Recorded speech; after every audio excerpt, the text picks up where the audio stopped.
Hello and welcome. This is the movie discussion pocket dimension, where time does not exist and the only thing that matters is film. I'm Cole and that is Jay, and we're back again. A little later than our usual start time, but no worries fault. there. I'm sorry. Yeah, all Jay's fault, and he's going to be fined for it. properly disciplined by management. But no big deal. And tonight we returned with, there were a couple times, not just on this show, but other shows. I remember I even pushed on the Sausage Factory for a whole show dedicated to the idea of an epic, because I've always been a big fan of them because they're such, well, just by definition, such big, interesting movies. And tonight we're doing an epic that's kind of on a different level than a lot of other epics in that it spans so many different eras and also genres, and that is 2012's Cloud Atlas, based on the novel the same name by David Mitchell. Novel came out in 2004 that for years I've wanted to fully read. I remember reading, I think I first became aware of it sometimes maybe 2008 or 2009. I remember a couple different times holding it in the store and reading it and not buying it at the time, and now of course I'd really like to buy it. I can't find it, but I'll find it. Even when the library is finally reopened here, and I was there last week, and I looked for it there, but I couldn't get it. But here's another book by David Mitchell, Thousand Autumns of Jacob Zoe, which I only just started, but I'm enjoying. I definitely like Mitchell's writing, but it's too bad that I never got to fully read this book. But I do have good experience with the movie. In fact, I own the movie. Here it is. That was the Blu-ray there. It's kind of sad that this cover only has Tom Hanks and Halle Berry on it, considering this is a total ensemble movie. That's basically what everything does. It's basically, I thought it was their movie, but it's got a ton of people. You can't say there's Duna Bay there, but it doesn't show her face or anything. So she's technically on there. But so you talk about movies with ensemble casts. This movie, again, it sort of brings another level to it, because not only do you have a lot of characters and a lot of actors, you also have quite a few actors playing multiple characters, including six actors. I think it's six, something like that. Oh wait, I'll do a count. Who we got? Jim Sturgis, Halle Berry, Tom Hanks, Hugh Grant, and Hugo Weaving. Okay, so that's five of them. All those five have roles in every single timeline, which is pretty cool. Mm-hmm. And then you have others that have three or four, or maybe just two, but it's quite a lot. So this is one of the most ambitious films ever made, which is another reason why I thought it would be good to talk about. And it also kind of got the response that maybe, I don't know, that you might expect, because this seems like such maybe a hit or miss thing when you're getting that ambitious and with a budget over $100 million and with such sort of a high concept. And, when the idea was first floated and Mitchell found out they wanted to make a movie, he thought what most people thought, and he's the author, is this is not a movie that can really be smoothly adapted, just because of the nature of how the book is written. And yet they took on the challenge, and we'll talk quite a bit about how that worked. But in looking at it now, I probably knew at some point, then forgot. But just looking at Wikipedia and stuff to look at the response of this, it's a very split response. The movie wasn't exactly a bomb, but it was definitely a disappointment. It certainly didn't have this level of success you would hope for from such an ambitious, expensive movie. A movie that almost got canceled several times because they were running out of money. The Wachowskis themselves put up $7 million of their own money to help get it done. Also, from what I've read, Tom Hanks is a big reason why it got finished, because he was very enthusiastic about the project. And I think just because of the clout that a name like Tom Hanks has, that kept the studios happy when they said, well, Tom, because I guess at one point before they were shooting, they're like, shut it down. They're like, well, Tom Hanks is on the plane. He's coming over. He wants to do this. And they're like, oh, okay. Something like that. I'm sure that's maybe an oversimplification, but I read an account that said something pretty much to that effect. Of they were already Tom Hanks a shot. Tom Hanks being attached probably helped this movie get made, I would imagine. Mm-hmm.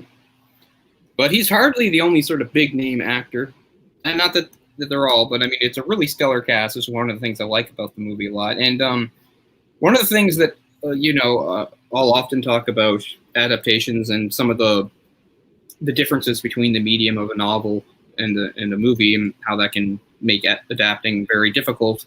And sometimes, just because I'm more of a novel person, I'll sometimes talk about the weaknesses of a movie. But one of the strengths is actually brought up here that kind of makes some of the themes in the book resonate more, and that's the idea of being able to cast the same actor as several characters. which you can't do in the book, of course. So, with the overlying theme of reincarnation running through it, that's really visually well illustrated by having the same actor pop up again and again in different timelines in different parts. So that's something that the book can't do. And it's used to really great effect here, and I think it's one of the advantages of the movie. As I said, you've got 5 actors that are in all 6 timelines, and then you've got quite a few other actors that are in at least 3 or 4. So characters all over the place. But so this was directed by Wachowskis, who at this time, they were initially in the Wachowski brothers. Then they were known as Lana and Adam Wachowski. Lily. Oh, Lily. Lana was first, right? So it was Lana and I think her Adam. Anyway, whoever Lily, her name used to be, and then instead of going with Wachowski sisters, it just referred to the Wachowskis. So this is in that in between period where one has transitioned and one is not. Lana, I believe, was first. It's Lana who was first, and I've watched some of the extras on this, and it's it's none of our business, and I know it's me speculating, but it's interesting to see the other one who hadn't transitioned at this point. You would never guess that he was even ever going to be on that path, or she was ever going to be on that path. But anyway, and of course, does the other Wachowski look like a female? I mean, is she transitioned already? At this point, yes, but no, okay. In the extras, not at all. This is several years beforehand. I think it was 2016, 2017 that the second one followed suit. So yeah, at this point, only one had transitioned. Only one had even come out as that way. So it's interesting watching the extras because you see Lana and she looks and talks the way she does now. With the other one, very different. But anyway, so not only does it have them directing, but they're actually co-directing it with another director, German director named Tom. I'm not sure how you say it. Tykwer, maybe. It's Tykwer. And so, but how this works is how they split it up. Is you've got the Wachowskis directed the sequences set in 1849, 2144, and 2322, and Tykwer handled those sequences from 1936, 1973, and 2012. So that's how that's done. Because the film consists of like 6 nested stories, each setting, in a different place and era. And not only are they different that way, but they're also each story is sort of like an example of a different sort of literary or film genre.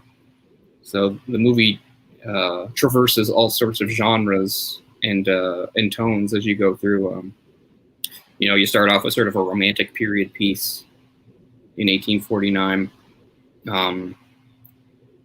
You've got a sort of a film noir mystery vibe, even with a little blaxploitation put in the 1973 one. Of course, you've got dystopian sci-fi type thing for the neo-soul stuff, and then a different sort of dystopian sci-fi for the other stuff, which is more the after the end type setting for humanity. And then even the one in the set in the present day, that's kind of the most lighthearted one. That's the one with the most sort of comedic elements in it. Even has some slapstick. So this movie is just running the gamut of all sorts of styles and genres. Mm-hmm. Anyway, yeah. So Tom Tykwer, who I have seen, and he does have another connection to this. Of course, he was most known for he directed Run Lola Run, which has always been sort of a critical darling and one of those movies that like film snobs like me like. And I saw that movie in theaters a few years after it came out. It came out in 98, but I saw it in 2001 as part of like a special film festival thing. So I got to see that. Oh, he directed Run Lola Run? Yeah. But awesome. Yeah. But he's more known for he directed Perfume, the Story of a Murderer, which came out in 2006. That's a good one too. Which is a really good movie, and also has one of the actors in common in this Ben Whishaw.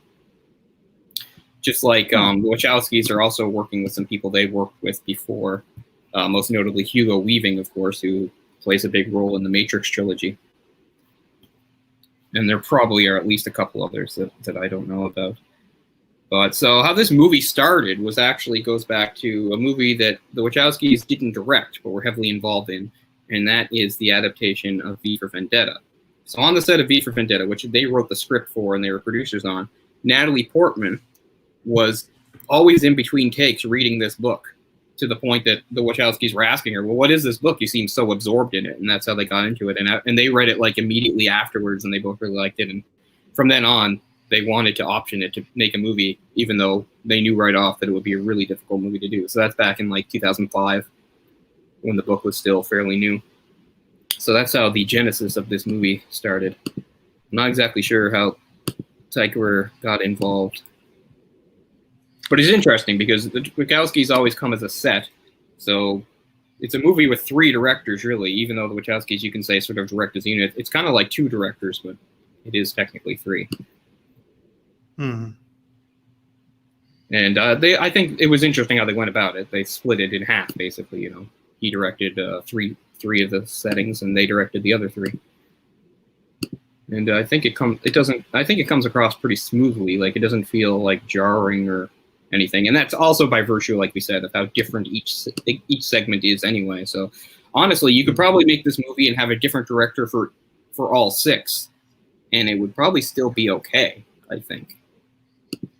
Just by virtue of how different these settings are from each other anyway. But so originally, I think Portman was even attached, like, unofficially at the very beginning. Seen also names like James McAvoy and Ian McKellen, or at least their names are floated. Again, I don't know if anything official came of it. Yeah, I think Natalie Portman was going to play the clone. What is it? Nomi? Yeah, Nomi. But I think she had to opt out because of personal reasons. I think she was pregnant or something. Oh, yeah. Probably. And actually, the last person to join the cast was Weaving. He only joined, like, within a few days beforehand, which is pretty funny considering he's one of the actors that's in every single story. Yeah. Yeah, that's true. But, man, this is... Yeah, I could see why this wasn't a success, right? Like a box office success by any means. I mean, technically a failure. And I can see why that's the case, just because it's a film a lot of people would probably be kind of put off by, because it does require, you to be pretty engaged for, the entire runtime. Yeah, and of course it's a long movie. It's long, yeah. It's almost 170 minutes. I mean, I guess unless it's an Avengers movie, people can't sit in a seat for that long. It seems that way, yeah.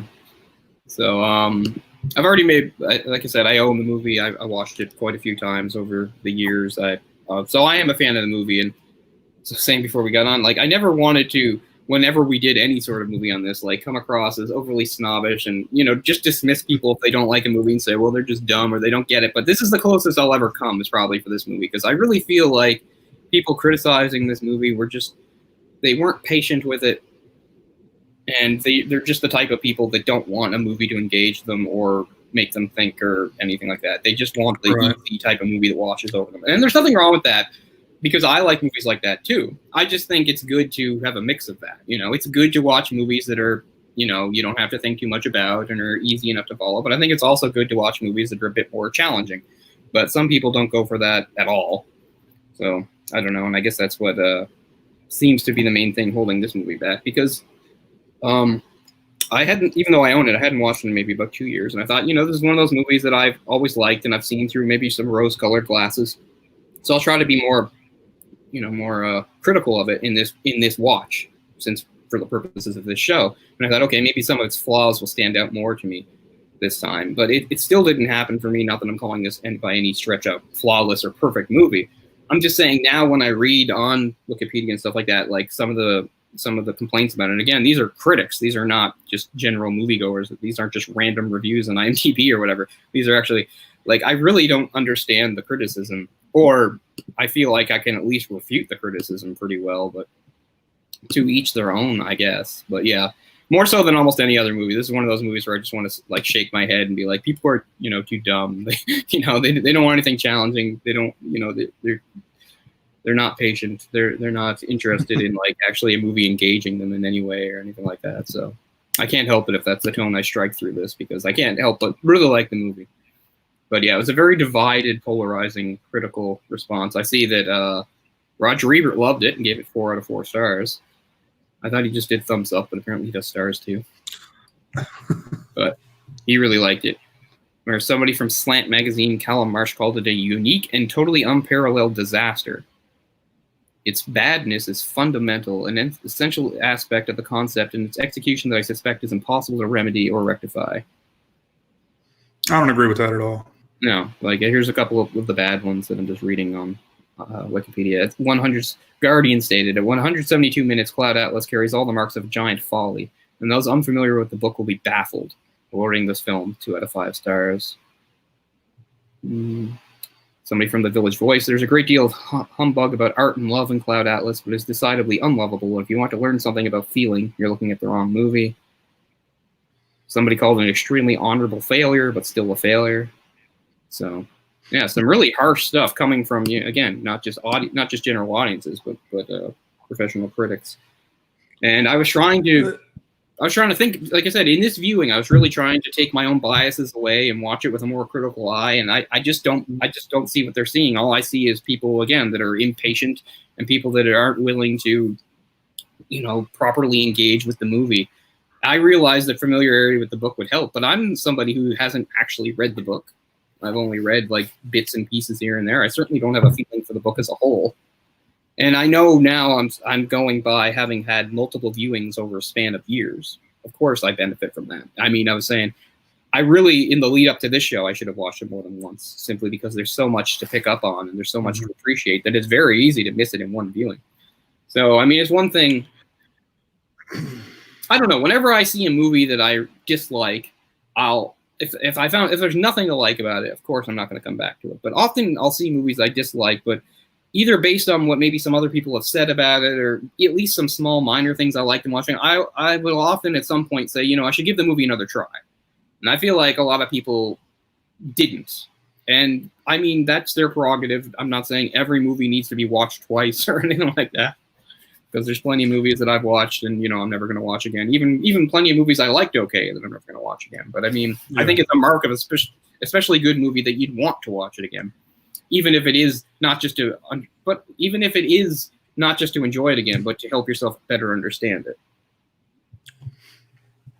Yeah, I just feel like you want to tell those people like you just didn't get it, Yeah, and like I said, I'm aware of the perils doing that, coming across as some like snobbish type. I get that, but that is really kind of what my response is to those people. I mean, people are allowed to like whatever they like and don't like, and there's certainly lots of movies out there that have glowing reputations that I really don't like. So I don't know. It's always a case-by-case thing for me, and I guess would be for anybody. Yeah.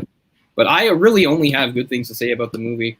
I feel like the only flaws have more to do with just overall, I don't even want to say structure, just more like overall premise than anything else. Because it's like, okay, yes, this will be a difficult thing to execute, but I think it's really well executed given the scope and ambition involved. Extremely ambitious. Yeah, that's what I was going to say. It's something a lot of directors are probably afraid to even try to do.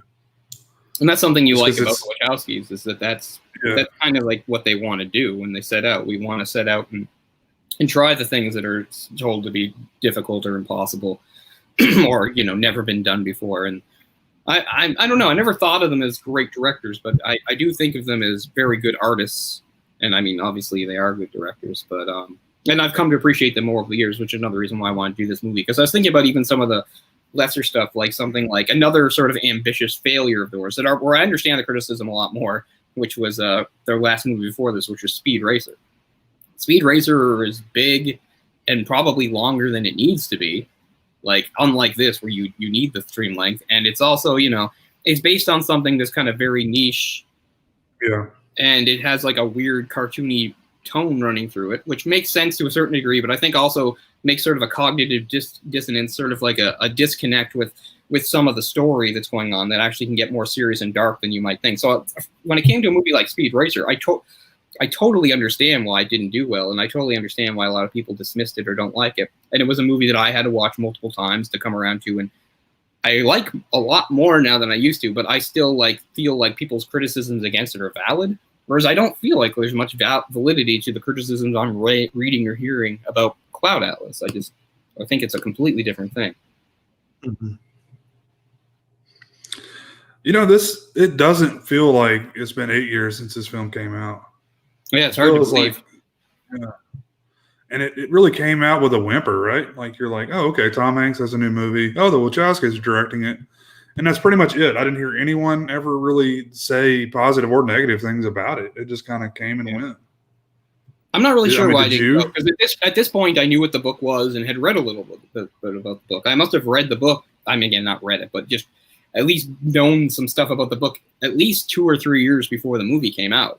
So I knew what it was. So I can't remember the circumstances. It's a long time ago now. I mean, not that long, but some things I remember with really good clarity. Other things, I don't know. I'm not really sure what I was doing at the time this came out or where my priorities were. Maybe there was some other movie that I thought was more important to see. I don't know what the schedule was.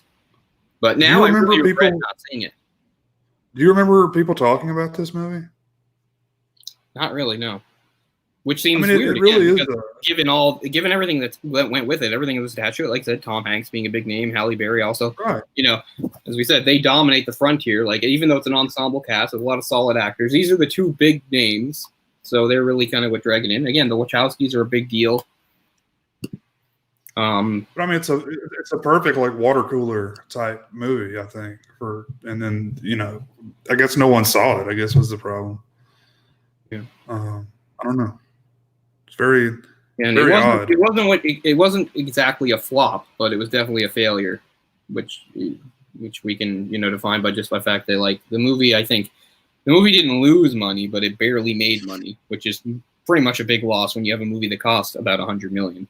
Really expensive movie. I mean, you see the quality there on the screen. It's one of the most expensive independent films ever made, right? Yeah, that's true. Yeah. With money coming from all sorts of different spots, like we said, there was primarily came from some German production company or something like that. Was where a lot of the German government. The German government gave $20 million. Oh wow, yeah. So a lot of money put up from different sources, again, including personally from the Wachowskis themselves, who were not originally going to be producers on it, just directors.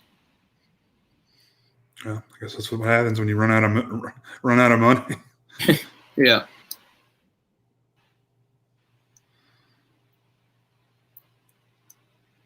So, as we said, this is I don't know if people really need the setup or not, because I mean, it's described as 6 stories, but the whole point is it's one story. That's the point. The point is that it's one story that everything is connected. It's one of those everything because connected movies. It's about, we've had movies where we've talked about things like fate and destiny. This is kind of almost the opposite of that. This is kind of more like the idea of people's own actions and decisions, controlling the outcome. And not just having short-term effects, but having long-term effects that would ripple through time. And that's really what we're seeing through here. And that's one of the things that you actually kind of need either to like watch the movie very slowly and with a lot of attention to detail, or watch it multiple times to really pick up on, because there's a lot of smaller things that you can easily miss. And a lot of it, like I said, is told really well just by virtue of how they cast the characters, by which characters play which which actors play which characters. Because you'll have things like, I'll give you like a small example, is you have a point where in the storyline from 1936, you have Ben Wishaw's character, Robert Frobisher, and you have this part where he, despite the fact that Jim Broadbent's character in that, the composer is, kind of cantankerous and full of himself, he actually does come to start having like some genuine feelings for him. And then when he tries to express it, all blows up in his face. And he laughs at the idea of that. And yet, if you want to say reincarnations later, they do wind up sleeping together. And that you've got Ben Whishaw, this time playing a female. Because that's the other thing. You'll also have, you won't just see actors playing, and this is one of the water cooler things, I'm sure, is in these reincarnations, actors will sometimes play characters of different races, and they'll even play characters of different sexes, which I think is interesting, especially given we have a trans woman as one of the directors for the movie, right? So she was obviously in no way offended by the idea of, putting some of these actors like Hugo Weaving in drag. But so that's actually something that happens, is those two characters do sleep together. Broadbent's character is anyway. It isn't shown on screen, but it's referred to. It's why in the 2012 storyline, his brother sends him away. It's because he'd had an affair with the wife. Well, the wife was played by Ben Whishaw in drag. I can't remember her name, Gina or something like that. See, I don't even think I realized a lot of that. I mean, the makeup's really good. Yeah, so there's a few times. So yeah, Ben Whishaw plays. what? I'm trying to find her name. Sorry, I have a few different tabs open here, and I never have the right one open at the right time. But it's the wife of in the 2012 storyline. It's the wife of Jim Broadbent's brother. Jim Broadbent at that time being the literary agent Timothy Cavendish, and the wife's name was Georgette. So, yeah, so that was his brother's wife, who it was referred. It's not shown on screen, but it says at some point in the past he had an affair with Georgette. When you see Georgette on screen, it's actually Ben Whishaw in drag. So there's one of those things, one of those ripples through time type thing, right? Sort of if you want to believe in the reincarnation thing, and also. It's a good way to watch the movie on multiple viewings. Is just to pay it. This would take a lot of viewings, but if you really had the time or conviction, you could just pay attention to one actor and watch just the actor's arc. Because it's really Tom Hanks is probably the easiest to watch. In the Tom Hanks's characters in the early stuff are basically evil, and then at a certain point they make a switch into good, which is kind of interesting. And you see, and what's cool about the movie as opposed to the book is they show you how some of that works.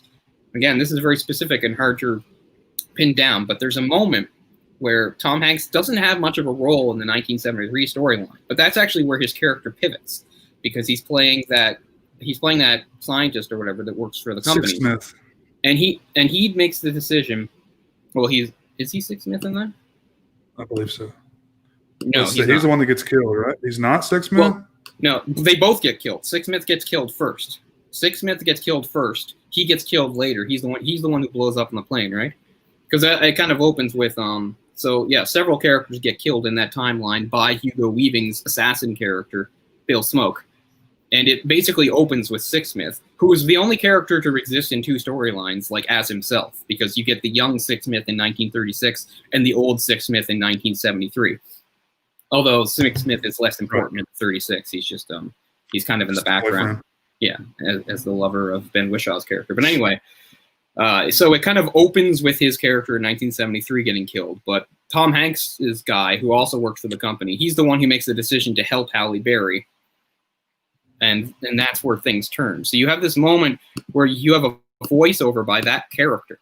And he's talking about how even though he'd only just met her, she had this profound effect on him. And even though he knew he was risking his job and maybe even his life by helping her, he felt it was the right thing to do. He felt like this was going to be a changing moment in his life. And in the small scheme of things, it was a changing moment in his life. It got him killed. But in the overall larger scope of the story that's being told, you could say it's where the character, who was always Tom Hanks, makes the pivot from sort of an evil guy to more of an indifferent guy to a person that isn't a force for good. You could say it happens right there. And when that voiceover is happening, it actually flashes back to his first character in 49 on the ship when he's about to start poisoning, when he's supposed to start poisoning Adam Ewing. So you have that voiceover coming and then jumping again to when he's doing something more benevolent as a different character. So if you just pay attention to Tom Hanks' arc, it's not as hard as the others. He basically starts out as evil, and then he becomes sort of indifferent, and then he makes a pivot in 1973 to being a heroic type character, and that's what you see in the later storylines. So the guy role in the Neo Soul stuff, he's just kind of there. He's not that important, but he's there, and he is on the side of good again. When they're in the hotel and Smoke goes in and shoots the guy, that's Six Smith, right? Yeah, that's at the beginning of the 73 thing. I could have sworn that was Tom Hanks, but it's James. No, Tom Hanks blows up on the plane because much later after Halle Berry. It's funny, sometimes when we do these movies, I'll often correct myself or get annoyed with myself for not naming the characters and I'm saying the actor. In this case, it actually kind of more helpful just to say the actor because they're playing multiple characters. But if we're going to be specific, Halle Berry as Louisa Ray, the reporter in 73, at a certain point, she runs into Tom Hanks and she tells him and he decides to help her. And this winds up in him getting killed. Whereas, he gets a bomb is put on his plane. So he dies later. And then you think for a while she's going to die too, because we're left with a bit of a cliffhanger. It doesn't come back to her a while. It is that Bill Smoke's, going over the bridge, rides her car off the bridge and splashes down into the water. And you don't know what's going to happen. And because that's actually left for quite a while. And then they do another cool thing, which is, again, I think is there. It really shows how the Wachowskis and what's his name? Sorry, I'm already at a loss for the other director's name. I keep forgetting it. Really take advantage of the fact that film is visual to make some of these connections work, because by the time we flash back to her in the water to see what's going to happen to her or not, what has happened is we're in the soul story, the Neo Soul storyline, and Numi and I'm sorry, not Numi, Sonmi. And Sonmi and Chang are making their escape in that tunnel that's underwater. And to get away, he sends an explosive that brings all the water to the tunnel. So you have all the water rushing into the tunnel, and then you have a nice segue back into the water where the reporter is in her car. So I think they really take advantage of it and do some interesting things.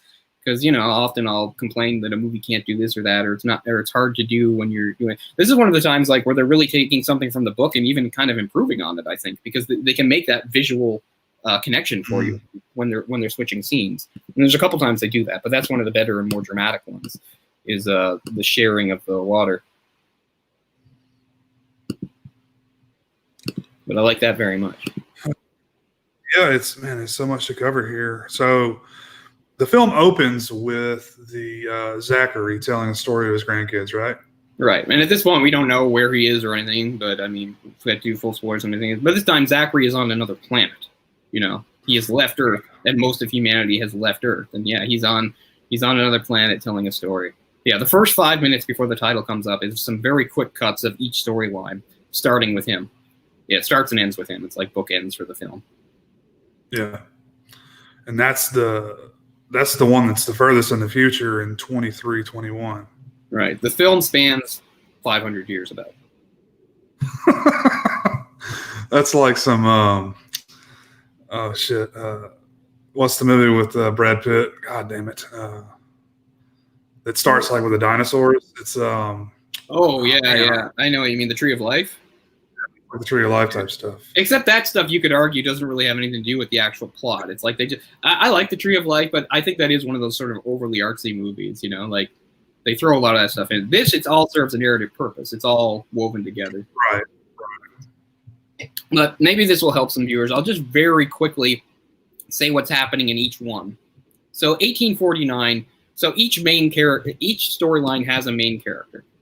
All the main and here's another thing. We talk about the idea of, in this movie, of course, of souls being reincarnated and stuff, and that's done visually by having the same actor play various characters through the decades. But it also shows that certain characters that are played by different actors are also connected, and the main thing they do is each main character in the storyline has a birthmark that looks like a comet. So in the first one, our main character is Adam Ewing, played by Jim Sturridge.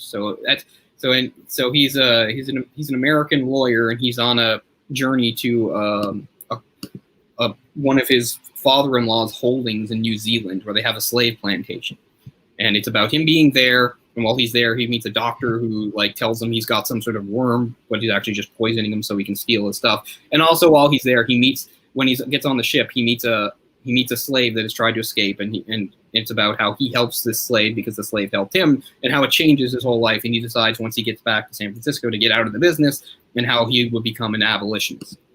The second story.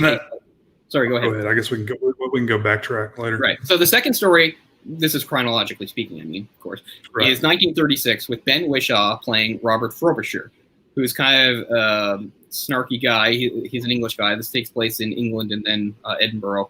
He's an aspiring composer, and he's pretty much penniless at this point, but he winds up working as an assistant for a retired composer of some renown in Edinburgh, Scotland. And while he's doing this, he's writing a series of letters back to his lover, Six Smith. And yeah, we can get into what happens there. But the main thing is basically he comes up with a really great composition that at first he's willing to share credit with this composer just because he likes the composer, but the composer doesn't like him at all, and then basically starts blackmailing him, saying, I'll take full possession of it. It'll be my composition. I'll get all the credit because I can out you as a filthy degenerate because his character's bisexual. So now the third story is 1973, which is the only story that has characters, I think, still alive, in that Six Smith is alive in this story, but it's not his story. The main character in this is Halle Berry playing a reporter named Louise Ray, who works for some sort of fluffy media magazine in Northern California. And then she starts finding out, digging into a story about a local power plant, and she stumbles upon a plot that's going on there, which puts her life in danger, etc. Also, during this storyline, she has been reading. She has somehow come into possession of the letters that Frobisher was writing to Sixsmith. It's also, I should have pointed out, that while Sixsmith is at the composer's house, he stumbled across the journal of Adam Ewing, except he only has half of it. And he talks about that too. He talks about how it bothers him that he only got up to so far in the story. And he says, like, an unfinished story is like an unfinished love affair type thing. And it bothers him that he never got to read the second half, which kind of reflects the fact that his character doesn't transform the way other characters really do. You could say because he didn't get to read about Adam's transformation. Because Adam, he transformed. He goes from just sort of a guy that's not really involved in things to seeing how the world really is and wanting to make a change in it. He doesn't get to. But Frobisher doesn't get to read that part, right? That part he doesn't have that half of the journal. So anyway, in '73, she has actually been reading Frobisher's letters to Sixsmith because she actually met Sixsmith and she came into possession of some of his things, including those letters. So that helped inspire her. So then you've got, in the present day, 2012 for this movie, Jim Broadbent is playing Timothy Cavendish, who's just sort of an old, glum press publisher. He has the weirdest story. It's kind of like a Kafka comedy. It's like a really weird story. Okay, so he's a publisher, and one of the things his company's done is like some local mobster of some renown has decided to write his memoirs, but it's not doing very well. Like, nobody seems to care. But then the mobster, played by Tom Hanks, murders this right in full public view, murders the critic that gave his book a bad review, and this turns the book's fortunes around completely. So the book becomes a big popular hit. But because he had so many debts and things, money isn't coming in, and so he has family and his brothers, also criminals, that are threatening Broadbent, saying where's the money for this? And he needs to go into hiding. And his brother arranges for him to lay low at this place, and it all turns out to be a trick by his brother to make him commit himself to a mental institution type place. And it's the most slapstick sort of the series, and definitely a weird thing. Well, it's actually a retirement home, not a mental institution. But the whole fact is, the idea is he's committed and he can't leave. He makes him sign it away, so that he has no rights, right? And it's all revenge for him sleeping with his wife, right? Yeah. At some point in their past, Cavendish has slept with his brother's wife, Jocasta, which is another interesting casting choice because here you have Halle Berry playing a white Jewish woman. So anyway, he winds up leading a daring escape, and he writes it in his memoirs, and it eventually gets turned into a movie. And far in the future, in Neo Soul, we have Somni 451, one of the fabricants, which is a genetically engineered clone, which are basically made in the day for slave labor. She meets another one of her kind who has a sort of a rebellious streak in it. Who is it, Noonie or something like that? 339, who shows her a little piece of the movie based on Jim Broadbent's experiences, where he has the line about he'll not be submitted to criminal abuses, which is sort of lights a fire under her because she realizes she's living in an unjust society too. She, before that she didn't really know because it was all she knew, but she realized, that she was a prisoner with no rights, etc. And right. It's funny too because the TV movie version she sees of it, and she eventually gets to see the whole movie, stars Tom Hanks as the actor playing Jim Broadbent's character. So another layer for Tom Hanks in there. But anyway, she's so inspired by this that before her own death, which we'll get to later, she makes some speeches basically based on his own writings, although put in a much more serious context. Because he's writing about how it's not fair that he got put in this crazy situation in a retirement home by his stupid brother, but it applies to this centuries later. It really applies well to the situation of these fabricants who are basically living as slaves in this awful society. Anyway, she makes a bunch of statements that wind up getting recorded to the point that in the farthest future we have, where Tom Hanks plays he's the main character, Zachary. And by the way, of course, Sumni is our main character in 2144. And our main character is Zachary, Tom Hanks, 2322, which is 106 years after what's called the Fall. So obviously some sort of apocalyptic event that had a profound collapse society or like that, they have access to her recordings or writings in some secondhand way, to the point that they worship Sunmi as some sort of living god whose teachings is sort of their Bible and religion. So it all trickles down through. It's made just some really interesting connections there. So yeah, so for each of those timelines, there's a main character, and every one of those characters has the comet tattoo on it. That being Adam Ewing, Robert Frobisher, Louisa Ray, Timothy Cavendish, Somni 451, which is really interesting considering she's a genetically engineered clone, and Zachary. So besides the idea of actors being used in multiple roles to put forward the idea of reincarnation, we also have that idea that each of those 6 characters, who although they're played by different people, they have a connection too, because they all have that birthmark on them.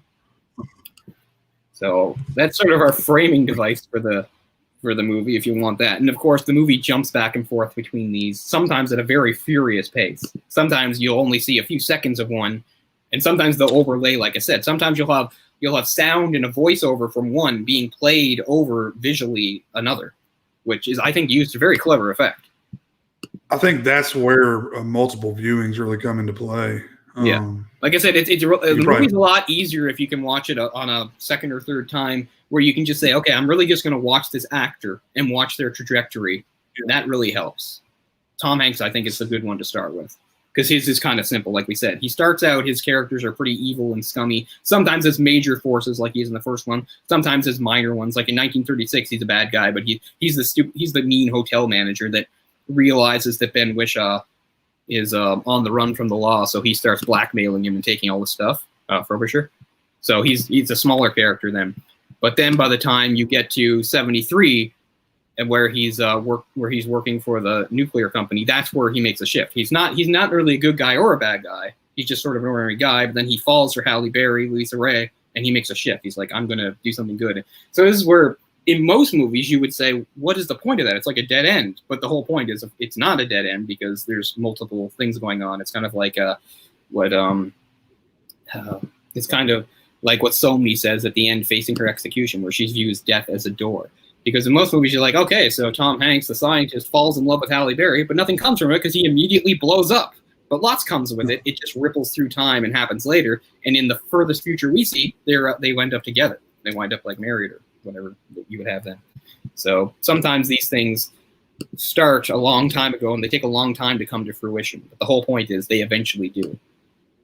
But yeah, like you said, like if you have their luxury of being able to rewatch the movie a couple times, if you can just, the first time, gives you a good sense of like the main story, as complicated as is, the next few times you can watch it, you can just sort of focus on one character and their trajectory and see how those characters are linked and see how some of them change and how some of them stay more the same. But yeah, I'm thinking there's a few other examples of people playing different roles. At one point, Bae Doona, who played Somni, plays a Mexican woman in the 1973 storyline. And she also, and also another wraparound thing is she plays, not very convincingly, a Caucasian woman at the end of the very first one. She actually turns out to be Ewing's wife.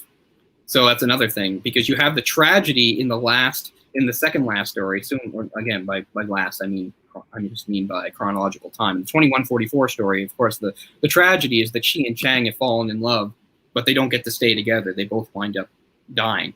But if you go back to 1849, it's like they'd been together in a past life because they were actually married, because she was Tilda and Sturgis was Adam Ewing, because again, we're all about the same actors there. So that one, it's kind of the reverse thing. They were together at one point. They fall in love again way later, but this time they're tragically separated. Yeah, this was my first time to watch this film, and I really wish I'd seen it. It's a lot to take in for a first viewing. I wish I had seen it more than once. I told myself I was going to, but I just did not. I watched the opening, probably like the first 30 minutes again, but that's all I had time today to watch. It helps a bit. But if you look, like all of the main characters, they all play, all of the main actors, they all play the main character once, which is cool. So that's Jim Sturgis, Ben Whishaw, Halle Berry, Jim Broadbent, Bae Doona, and Tom Hanks. Mm-hmm.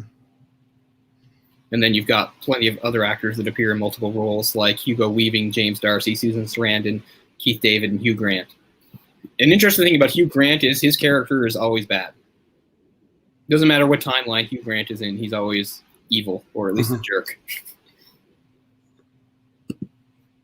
He's basically the main, even though you don't see much of him in 1973, he's basically the main antagonist in 1973 because he's the guy that owns the plant and has the idea of having a disaster happen. Although his instrument for that is Hugo Weaving as the assassin Smoke. Hooks.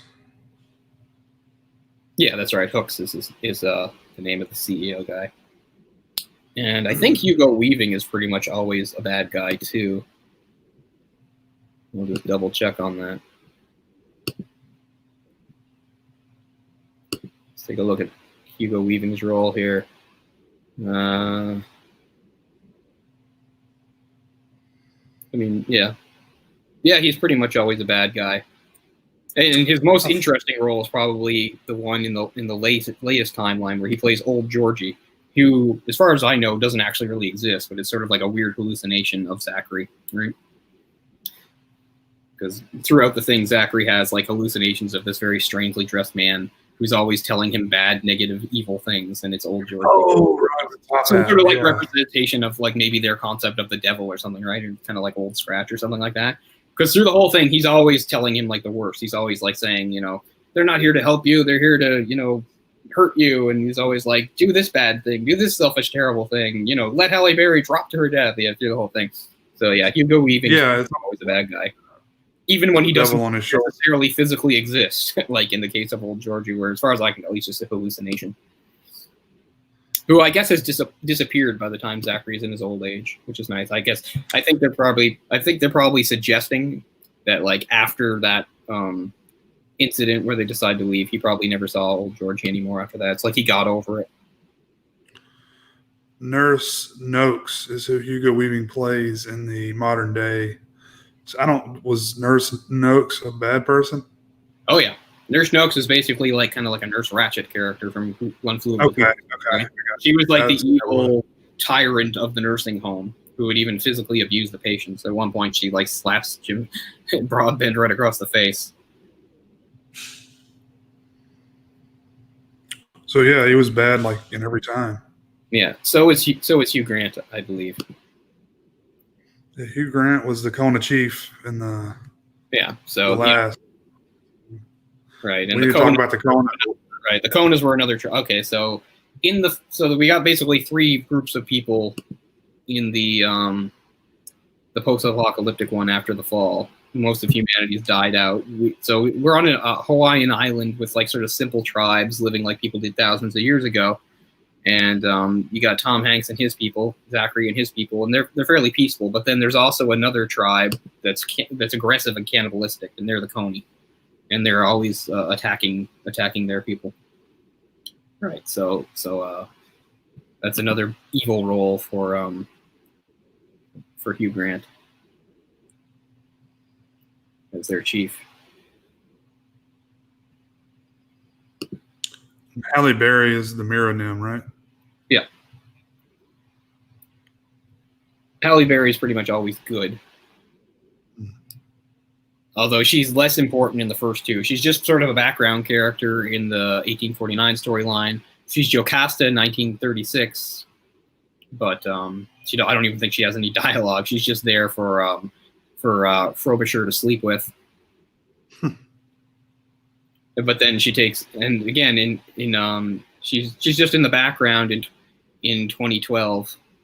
But her main storylines are 73. And 2321, where she's Louisa Ray and Mironim, respectively. And in both of those, she has a connection to the character being played by Tom Hanks. Mm-hmm. Although in the 73 one, again, he doesn't even get to tell her how he feels about her. He blows up. So you see how it's sort of like the culmination happening centuries later. Yeah, I don't know. It's almost like a few of the stories in the middle are kind of like not as important to me. Definitely, but they all have their thing. Like I said, like London 2012 is easily kind of the least serious story. It's not about changing society. It's not as tragic as, say, the 1936 one, the 1849 one. And it's just more like, some comical stuff. I mean, a guy does get murdered, but even that's kind of played for laughs. But I mean, our main character, the main hardship is basically his vengeful brother has him committed to this retirement home where he can't escape from. Like that's the whole purpose is to get those memoirs written, or that those right. Whatever. But his memoirs become a movie, which eventually inspires a revolution, which is sort of kind of, I guess, the irony of it, right? Like he's serious about his writing, but at the same time, he would never guess that it would inspire a revolution in a society centuries from that. And that's what it does. It helps inspire a revolution in 2144 in Neil's soul. The same way you wouldn't think Numi would be like worshipped as a god 300 years later, 200 years later, whatever it is. So even the less dramatic storylines, if they're less dramatic in their own time, they still have a purpose maybe further down the road. So let's look at the big picture here. We're talking about reincarnation, right? Transformation. Right. The voyage of the soul, how like the soul's eternal. It can just keep coming back. And then directed by two souls are connected and can keep finding each other. Directed by two people that transitioned to a different gender. Yeah. One who had at this point. I'm seeing, maybe some correlation there. That, and we've got people playing different races, different genders.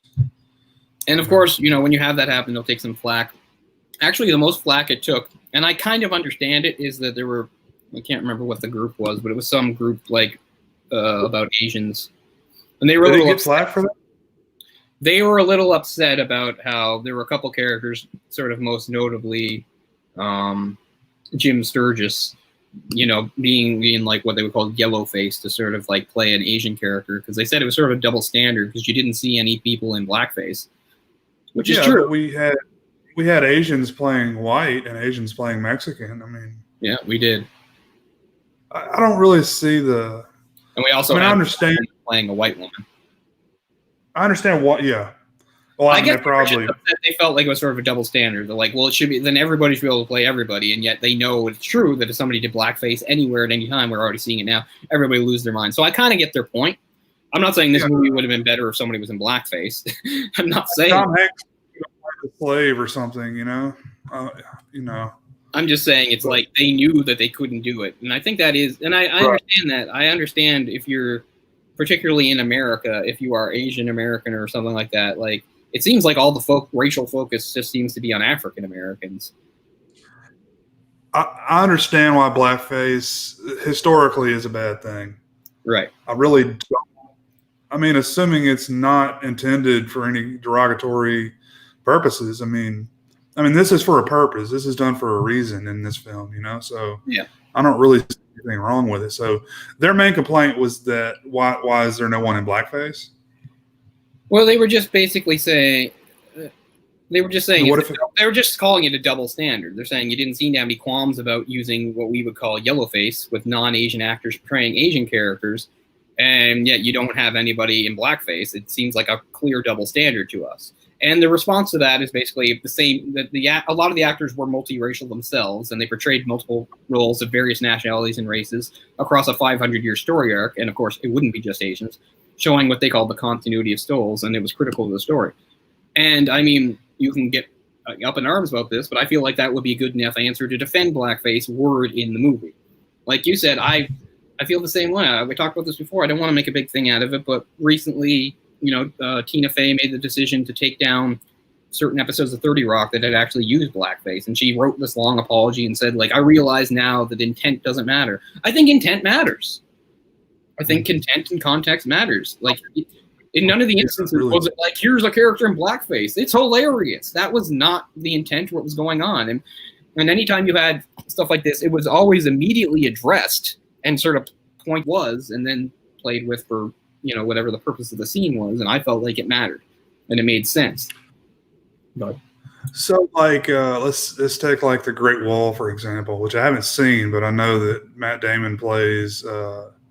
Does he play an Asian person? Or it doesn't really comment. I have no idea if he's supposed to play an Asian person, but for whatever reason, it's a movie about the Great Wall set in China, and yet the main character is Caucasian. I don't know if it's actor or character or what. get that, but this film, it's not like it was doing it because they were like, well, we're not going to hire an Asian. We'll just get like Mickey Rooney in here or whatever the guy's name was, and who's the guy? And yeah, that was Mickey Rooney. If you're talking about Breakfast at Tiffany's, you mean that really offensive yellow face, right? We're not doing that, but we actually have Asian actors in this film. Mm-hmm. So I mean the intent was done for a reason, and it wasn't, negative towards anyone. I'm on both of their sides of this. And it's not me saying, oh, gosh, there should have been blackface. I'm just saying it does feel like a double standard because the movie knew what it could get away with and knew that if it did any sort of blackface, that people would, be up in arms and go crazy over it. And I realize, and I know you can say there's a historical context to blackface because it's not just something we're making up. Like, it was a real thing that was really used to mock black people. And that's one of the reasons. But I'm just saying, as you said, it's not like yellowface hasn't been done to the same effect. It has. Well, I mean, they've done it with Native Americans. They've done it with all sorts of different races. Right. I just played through BioShock Infinite again, and it's full of that kind of imagery, and it reminds you, that was a thing that existed, and it wasn't just against blacks, as we said. There's stuff in that. There's stuff in that game of racially offensive caricatures of blacks. Native Americans and Asians are all in that game because they all existed. So it's not like one should, count more than the other or anything like that. And again, should we get rid of that game? The whole point of it is intent matters. They're the bad guys. You're fighting against the people that have all that stuff. That society is built on racism, and the whole point of the game basically is you're taking it down. So I think intent does matter, because if intent doesn't matter, then you would just say, oh, BioShock Infinite has racist stuff in it, so it's a racist game, so get rid of it, and that's not true at all.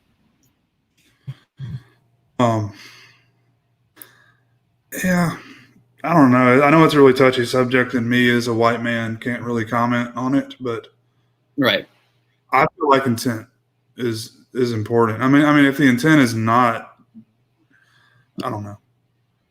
Yeah. I don't know. I'm kind of mixed on it, but I do understand, the historical significance, but it just seems like maybe people are looking for something to get, angry about these days.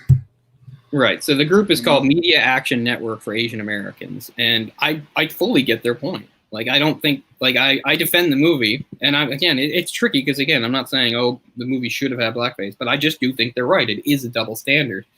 And I think if they come out and say, why was there no blackface in the film? Not in words exactly like that. They just said, the president, his name's Guy Aoki, he called the lack of blackface being used to portray black characters a double standard. But, maybe the script didn't call for that. And that's entirely true, right? Like, Tom Hanks is already playing another character, in that first story. No. Was that the first one? Yeah, the one with the slave. Was that the very first one? Yeah, Tom Hanks is the evil doctor in that one. So, I guess you could have had one of the other white characters play. But, I don't know. As I said, I agree with the spirit of what they're saying. I'm just saying it doesn't necessarily has to apply to this movie, because I do think they're right.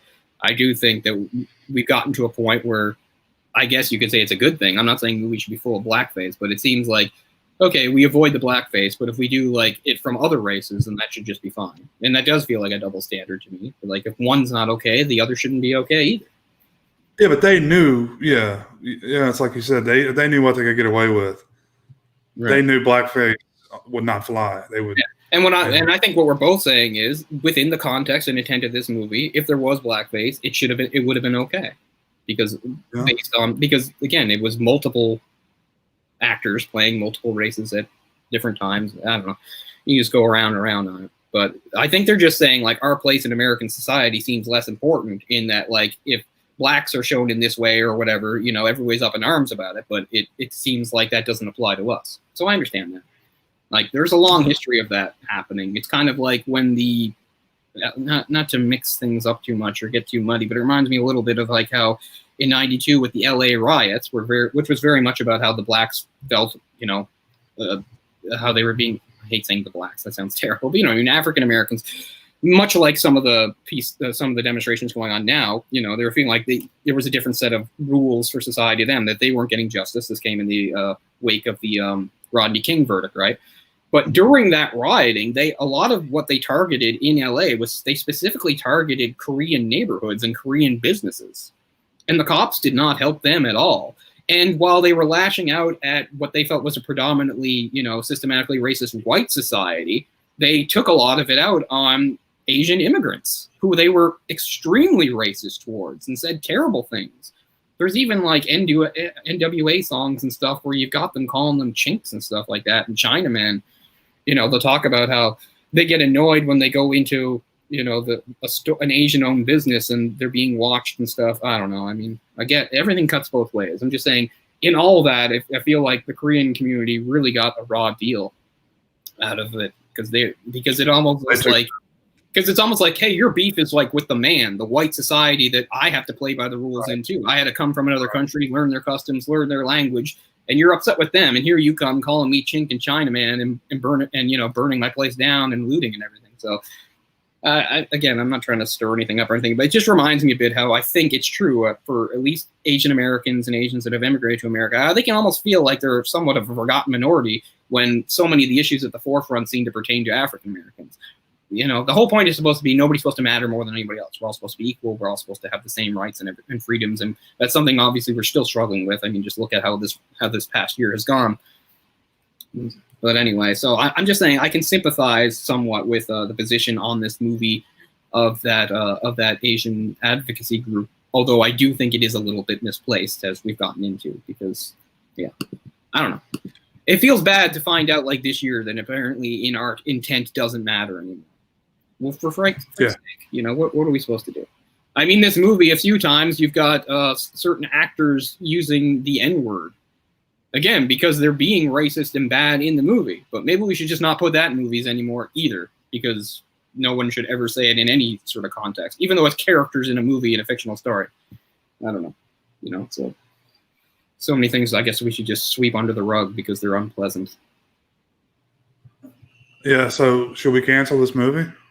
Yeah, that's what I mean. I mean, probably, as we said, like the movie is kind of overlooked and forgotten. If it had been a bigger thing, I'm sure people would be talking about canceling this movie. I can almost guarantee it. If this movie was like a big phenomenon and had done really well, I'm positive we would have been talking about canceling this movie in the last few months or years or whatever. But the fact that it's gone overlooked, so anyway, I'm glad to talk about it now, but I think Jay and I, like we said, we're happy to bring attention to it, but not for that reason. No, this movie should not be canceled. I think it's doing something kind of daring and brave. And like we said, we realize that from our standpoint, we're both white Caucasians or whatever. We can't speak for how other people should feel. I would never do that. I should never tell people how they should feel about something.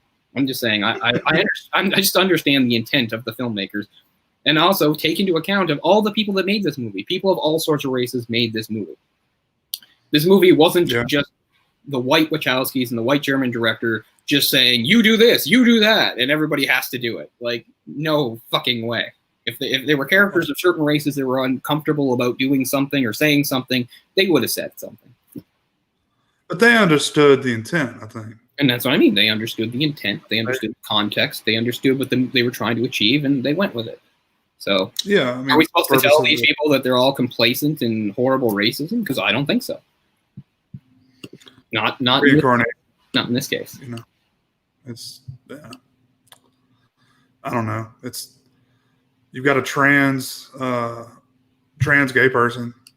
Yeah. Or two of them actually that directed this. Right. So you don't get much more diverse in this film, honestly. Exactly. You've got every race represented. I mean, there may not be a Hispanic person in the cast. I'm not sure, but yeah. But yeah, plenty of people are represented, and in the parts where they're represented by somebody of a different race, that's not because they're filling in or being racist. It's part of to fit the story, the idea of the reincarnation thing, right? It's not kind like of the whole purpose of the film. It's not like, oh, nobody wants to see an Asian actor in there, so get a white actor and put some makeup on him. No, that's not what's happening. We're just doing a continuation here. It makes more sense to me that Jim Sturgis is playing a supposed Asian character in the Neo Soul stuff because He's the continuation of the Adam Ewing character from 1849, who, for the purposes of that story, of course had to be white. That was the point.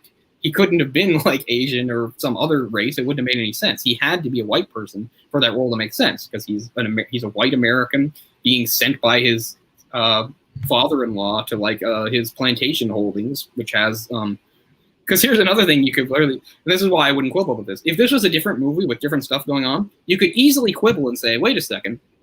I mean, there are transported slaves, of course, but in New Zealand, you really didn't have to transport slaves from Africa because you had the Maoris. So really the slave that is being played there by actor...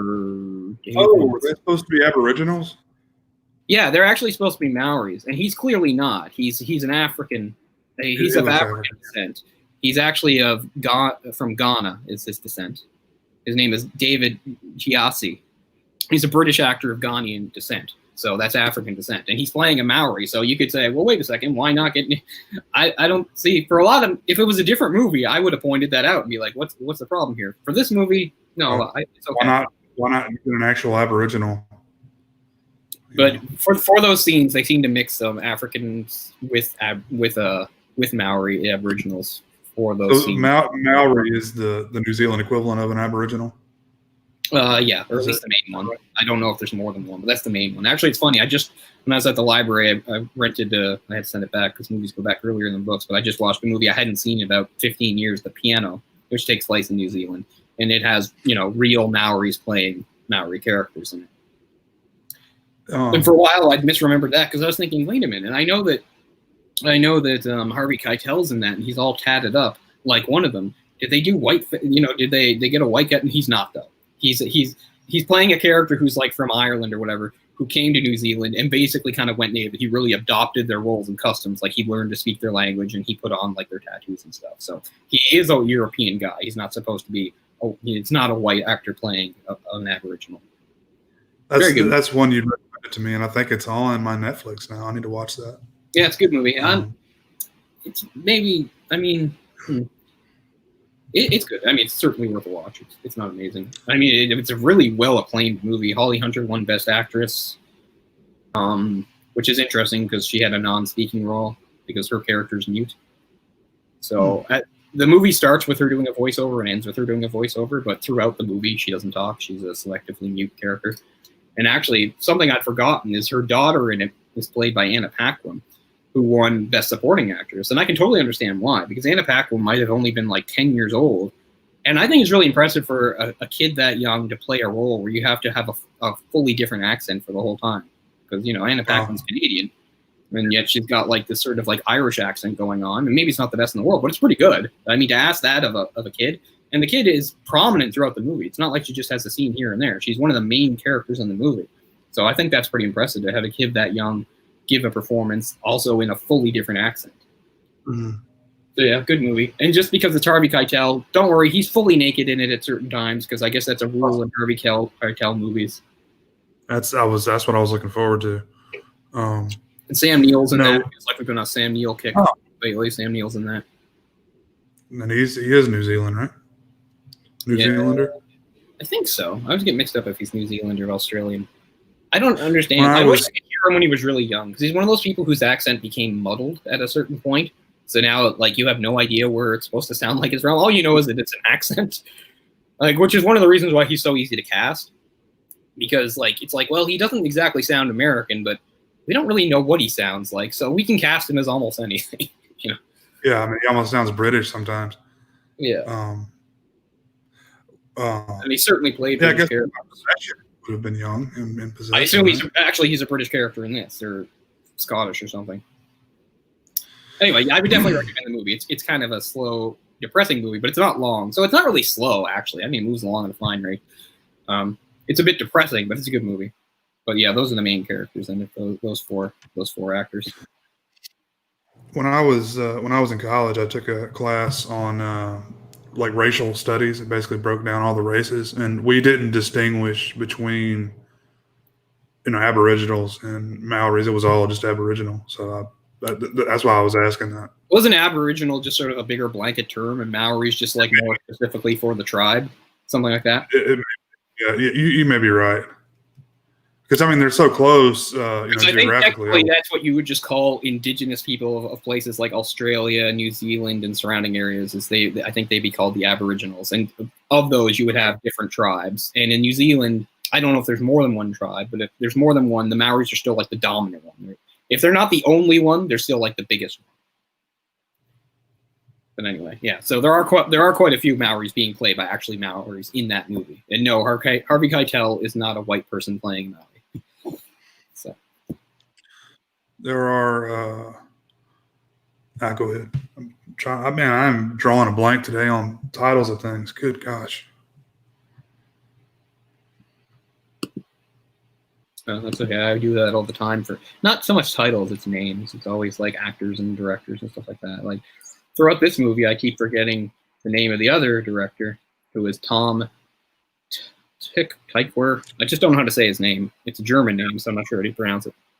Tykwer, or whatever. Tibor. Sure, why not? I'm not even going to try to pronounce it. But I like most of the actors in this movie a lot, which is one of the reasons why I like it. I'm a little embarrassed about Ben Whishaw, and I know I don't have to say this, but Ben Whishaw, as I said, he's actually in the 2006 movie directed by Tom Tykwer, the Perfume Story of a Movie, The Story of a Murderer, and that's the first time I ever saw Ben Whishaw. And ever since then, I've kind of had a bit of a crush on him. So I've always sort of like followed him around in movies. And this is my favorite thing that he's done that I'm seeing him in. I really like him in this movie. Like, you might even think, like, for me, you could say the 1936 story is not as interesting as some of the others, but I love it just because it's him, because I really like him so much. I really like his character, too, not just him. Like, I love his voiceovers on, like, the letters back to his lover and stuff.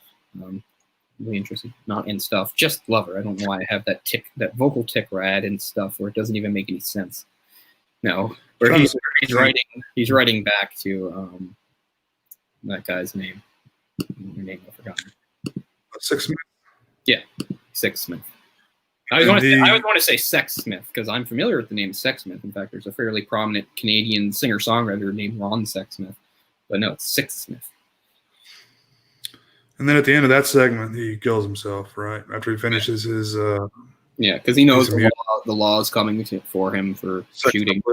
Although you find out he didn't actually kill the old guy. He just injured him when he shot him. Oh. But yeah, that's another one where from the beginning, because it's one other... That's the other thing that makes the movie so interesting is, okay, you already have all these timelines weaving in and out of each other, but they aren't even all necessarily told chronologically themselves, because that starts with his last letter. Because, well, actually, it may not be his last letter. It could all be from one letter. But the whole point is he opens the letter by saying, I'm about to kill myself. And then he goes from there and says everything that happens. So his segment opens with him, like, sitting in the tub with the gun. Then we flash back to everything that happened before. And this all happens while all these other storylines are weaving in and out. So, yeah. I think it's definitely done, though. You don't get lost in it.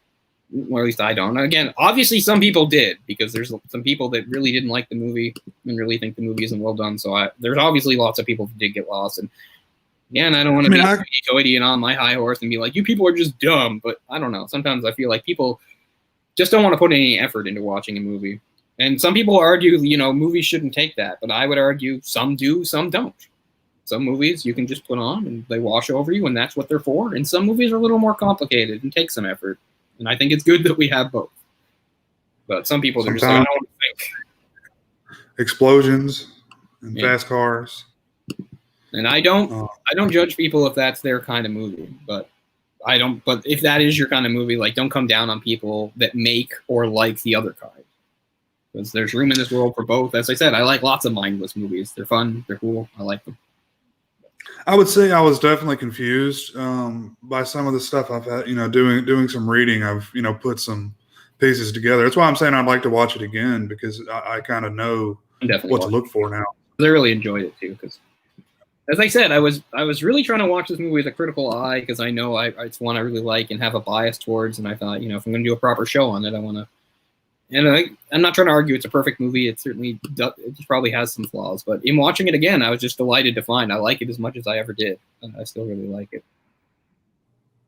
I think I had a list. Let's see if I can find it, of some of the some of the foreshadowing that takes place in this movie. Some of it is like just it's easy because it's just completely said. Like at one point, Eris. Okay, so Ayers or whatever his name. That's Jim Broadbent's character. That's the old composer in 1936. Because at one point he talks about having a dream, and he went to a scary underground restaurant where all the waitresses had the same face. So that's obviously him having a vision of Neo Soul. But what's interesting is it's not always characters just having visions of the future. There's also a part in the furthest one where Tom Hanks' character Zachary has like a bunch of weird flashes of the past, including stuff we actually in the movie chronologically haven't seen yet. There's a part where he sees Halle Berry's 70s character, her car go into the water off the bridge. That's before we've actually seen it. So the movie doesn't just do ordinary foreshadowing. It also does some backtracking too. And also there's just some references that are interesting. So Cavendish's story, that's the 2012 one where Jim Broadbent is the publisher. It's the goofiest one, but also if you pay attention to it, it's loaded with references to other stuff going on. At one point, when he's going through the countryside, he mentions that one of the areas has been turned into a facility for cloning humans for shady Koreans. Interesting. And also that part where he first escapes the home and he's yelling at everybody, he starts screaming, "Soylent Green is made of people," which is really exactly basically what Sunmi finds out is kind of what's going on with her with all the what are they called, fabricants, because that's spoiler alert. Well, so fabricants again are a fabricated cloned slave race that exists just for entertainment and labor purposes, but also they don't last that long, kind of like a replicant thing in Blade Runner. And the idea is in this one that instead of retirement, they get to ascend or something, and there's a ceremony. And it's pretty clear, I think, even at the start of the movie that, yeah, they're just killing them. You know, once they get to a certain age or whatever, they can't use them anymore, they kill them. But the revelation that the audience doesn't know is not only do they kill them, but then they put them into like these vats and boil them up and make them into this soap stuff, which is the stuff that they live on. So they're actually feeding them back to themselves, right? So that's there's your Soylent Green connection right there. Spoiler for Soylent Green. Yeah. that's like the ultimate spoiler. Everybody who hasn't seen that movie knows that. Yeah. I don't think we have anybody watching that would be upset about that. Right. Also, there's an interesting sort of subversion in this where there is a part where Dr. Sachs, who is Tom Hanks' briefly seen character in the 70s one, when he's talking to Lisa, they actually have a moment where they talk something about past lives, because he says something like he feels like they've met before. They actually haven't, but they're going to again later on. Because at that point, no Tom Hanks and Halle Berry character had met or interacted. They're the first, but even though they only have a brief interaction there, later they become very important to each other. So it's kind of a reverse of that, which is interesting. So if the whole purpose of reincarnation, is reincarnation here, that's the whole, idea of the film, I guess. And so when Zachary has those flashes, is it all flashes of characters that was him in previous lives? No, he's seeing stuff other people did too. That's odd. That's kind of an odd. Why would he be seeing that? All I can think is that Zachary is special in some way, and that maybe there's more to the old Georgie thing or something. Special? Yeah, like he has like some sort of like sight or prescience or something. Some sort of psychic gift almost. If it's true, it's very subtle. Like, you don't have to believe it. I kind of believe it. The movie never really says it. I just kind of believe it, that he's got maybe some sort of psychic gifts that he doesn't even really understand or control, right? They just sort of come to him. And as we said, there's little bits of that, like some of these characters, like because Jim Broadbent is the actor playing the composer. Well, I don't think Jim Broadbent actually shows up in that restaurant in the Korea sequences. I could be wrong. Because he does play somebody in that timeline. He plays a musician, although I don't remember if that's a background. It's obviously a background character somewhere. So maybe that is in the restaurant. It's really hard. Some of them are just quick background characters. So, like at one point, Halle Berry also plays an Indian woman. She's very quickly seen as an Indian, and by which I mean Indian, I mean like India. She's a background character at the party at the opening of the Cavendish thing, where they have the publishing party where they're there about the books. She's there. It's almost like a throwaway character. Yeah. So, and Tom Hanks briefly tries to flirt with her. So that's Hanks and Barry again too. That's where Hanks is playing Hoggins, the gangster. So there they just have a very quick interaction that doesn't amount to anything. And he's a different sort of guy. So it's weird because you could say Tom Hanks, his trajectory is in 1973 is where he switches to good, but in 2012 he's clearly a bad guy again. Although he's kind of a different kind of bad guy in that he's a notorious gangster. But now, like, he's willing to just, like, murder somebody for the hell of it right in front of everybody. So he's a different sort of bad guy in that, like, he doesn't... Because you have bad guys that are just bad guys, and then you have bad guys in the context of the movie where what they're doing is actively, like, harming the world that we're in. He's not doing that. He's just, like, a criminal. He does bad stuff.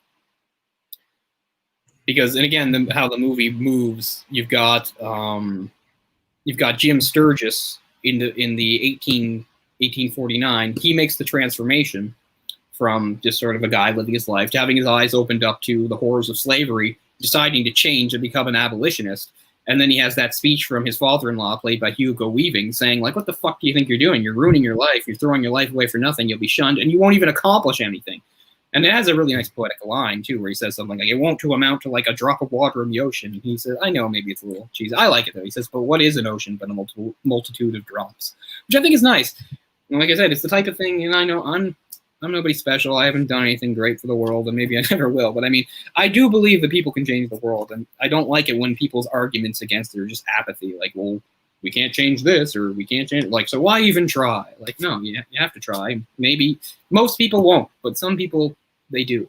And then it comes around to again the furthest timeline, where now he's fully realized. By the way, I'm talking about Jim Sturgis again.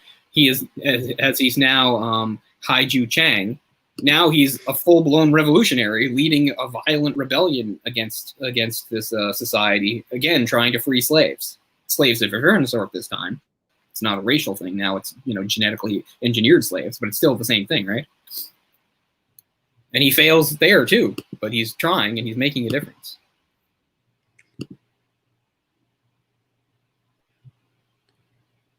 Because at one point just like a lot of the stories, they start at the end and then come back, like we said about how in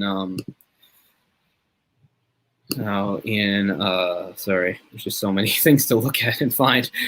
How in Frobisher's storyline, it opens with him about to commit suicide, and then it flashes back. It's basically the same thing in man, I got to do better of Duna Bay's Sonmi 451, because Sonmi 451 opens with her talking to the interrogator. She's already been caught. She's about to be executed, and she's talking to the interrogator, and then she recounts what's happened. But anyway, he says something to her like, she's like, what have you even accomplished? What if she talks about like getting the truth out, and he's like, what if nobody believes you? And she's like, some people already do.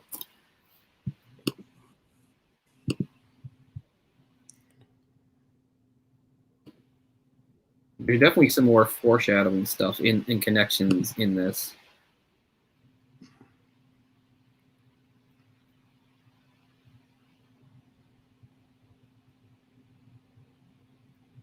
I'm trying to find some of them. I had a page that had some of the connections written down.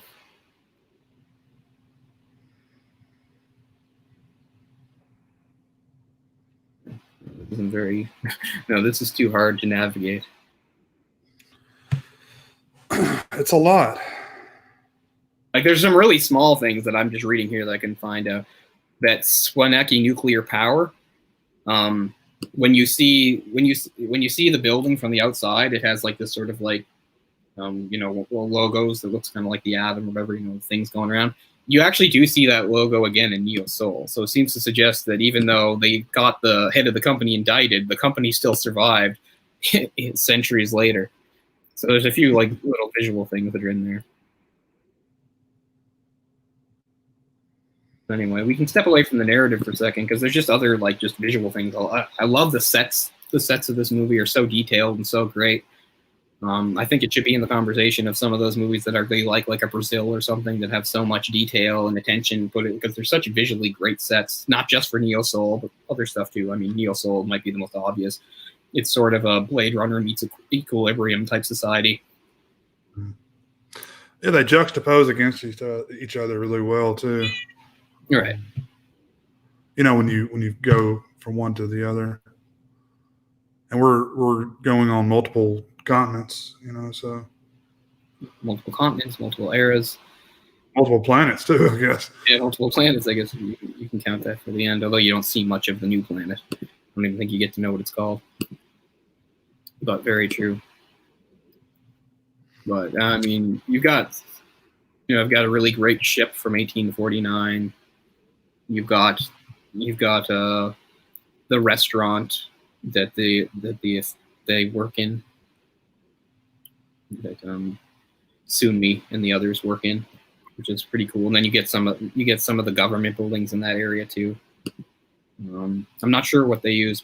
What's kind of interesting is how well Edinburgh stood in for a few different cities, including San Francisco. You wouldn't really think that Edinburgh could do that, but there is like a pretty decent chase where they're trying to draw out smoke, and she's walking down the street, and then she gets into a car, and he's going to try to run her over. Like, that's all Edinburgh, and yet it looks fairly convincingly like 1970 San Francisco. So they picked a pretty good street. Plus, you dress it up with the right stuff, it looks right. It's 70s era. Another actor who we didn't really mention because there's so many taking place is Keith David. Keith David's most prominent role. He has a role in a few different timelines. Is definitely in 1973, where he plays the head of security at that plant, but he actually winds up betraying them to help her and helps protect her. But he's also, even though you don't see much of him, he's the leader of the resistance called the Union in Neo Soul. She does have that meeting with him. That's where Heiju Chang takes her to meet him. Keith David's also very early in the movie. He seems to be like the highest up slave, because he's the one at the very start who's like giving the tour. And unlike the other slaves, he gets to like dress in like European clothes and give a tour. So he's more of like a house slave or whatever. There was a hierarchy to slavery in a lot of these plantations, as you see. They do a good job of that. I don't like the movie very much, but in Django Unchained, whereas you have sort of the head slave of the household was Samuel L. Jackson. And he was one of those slaves who was, and there were a few, who was fully loyal to his masters and didn't like the idea of people escaping or becoming free. We don't really know what that is for this character. We just know that as slaves go, he's better off than most of them. He gets to dress up and do tours. But so we've got multiple roles by Keith David in the movie too. Although I don't have a chart that shows all of them. But he's in at least 3 timelines. Could even be 4 or 5.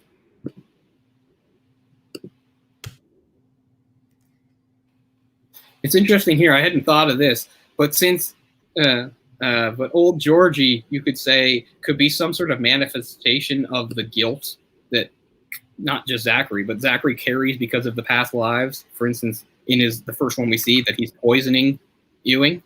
I mean, that's just a theory. You could put it one way or another. Because you could point out that Georgie and Adam are the only 2 characters that wear top hats, which is kind of interesting. I like that at the very beginning of the movie. This has nothing to do with anything, but I thought it was funny. When he's being given that tour by Keith David's character, because they're walking around and he's just like, how do they work in this heat? And he's just like, well, they're used to it and blah, blah, blah. And I'm thinking, well, at least they're dressed for it. You're walking around in a full suit and top hat in the sweltering heat. The slaves are very, very hot, working out and doing backbreaking labor in the sun, but at least they aren't dressed the way you are. You have their shirts off and you're wearing like a wool, overcoat. That's another interesting tie into, and it really speaks to Europeans of the age, because tie into the piano is that they moved to New Zealand, and yet except for what's his name's character. Now I'm losing names that I already had in my head, but oh my god, not Sam Neill, the other guy. Anyway, except for him, the Europeans insist on in no way changing their clothes to adapt to living in New Zealand. You've got scenes where like Holly Hunter and her daughter have to walk through like deep, terrible mud, and they got like full frilly dresses on and the stockings and shoes and everything, and it's the same thing. They're so, because wherever they're living is also a really bad, like harsh place that it's like it hasn't even yet been developed really. Like there's no roads or anything. It's all mud and jungle and muck and everything. And you'll see like Sam Neill and other Europeans, they're all dressed in their normal clothes as if they were like downtown London going through this. It's pretty funny. Like Europeans just insisted on that kind of stuff. Like, we're not changing. But Harvey Keitel, Harvey Keitel's the one. He actually does adapt. In fact, he just imagine language. I mean, men still wore like hats, like 60 years ago. Yeah. Oh no, I kind of miss a society where we wear hats. Where you I mean, it's good that we don't have to. It's good that we live in a society where like certain things aren't necessarily expected of you anymore. But I don't know. I always like seeing a movie from the 40s or whatever where all the guys have hats. Yeah, I like seeing old like film reels of like crowd of people, and it's just all hats everywhere. It's all hats. I mean, you're free to wear a hat now, but if you do, you look kind of like a weirdo. I mean, the people that wear hats now are just usually like hipsters. Yeah, with their fedoras. Yeah. Like, I like fedoras, but I never wear one because whenever I see one on like hipster, I think he looks ridiculous. I'm like, no, not doing it. I'll just stick to my baseball hats. I could probably pull it off, but I wouldn't, want to look like that type of person. I mean, I'd have to change the way I dress to make it fit. And then I'd probably just look like some sort of like I was trying to be like some sort of like 20s jazz artist or something.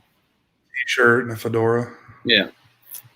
Fedora would not go with the clothes I wear at all. Like jeans and a hoodie and a fedora. Yeah. A hoodie and a fedora. That's funny. Yeah. But yeah, you have to hand it to Europeans. That's always has been their way. You see that in lots of period piece movies where Europeans are living in various countries across the world. Yeah, just imagine like in a place without air conditioning too. Like, gosh, you're gonna die. You're gonna have a heat stroke. Don't know how they do it. I think about a movie we did on here that we like a lot, Empire of the Sun. How like the family he was living with, like they were in Hong Kong, but Hong Kong being ruled by the British, it was just like Hong Kong, totally Chinese place. But then you have like this English bubble that they live in, where there's like we just speak English and we do everything we would do in London and we wear all the same clothes, and the only Chinese we see are like serving drinks and open doors for us. It's almost like you call it like British Town or something. Yeah, like exactly. We've got a Chinatown, we've got a Koreatown, we've got a English town. Mm-hmm. And yet, it seems like people of European descent, like living in various European countries or Canada or the U.S., can't stand it when other countries do similar things. I get so mad if there's a Chinatown or something. Like, speak English, learn our customs. It's like they did. Just let them have their little area. Like, no, I'm like, this is all you ever did. Just set up shop in some other country and then just make a tiny version of your own in the middle of it. We're like, assimilate, damn it. It's like, you never would. Well, it gives Nancy Pelosi an opportunity for a photo op. So I can't remember which one she is. She's a blowhard. I know that. I know she's one of those ones that talks and talks and talks. Ah, there you go. Yeah. Speaker of the House. Well, I guess if you're Speaker of the House, you're supposed to be a bit of a blowhard. So maybe that's kind of unfair. I think that's what she is. Yeah. Sounds right. She's third in command. Yeah.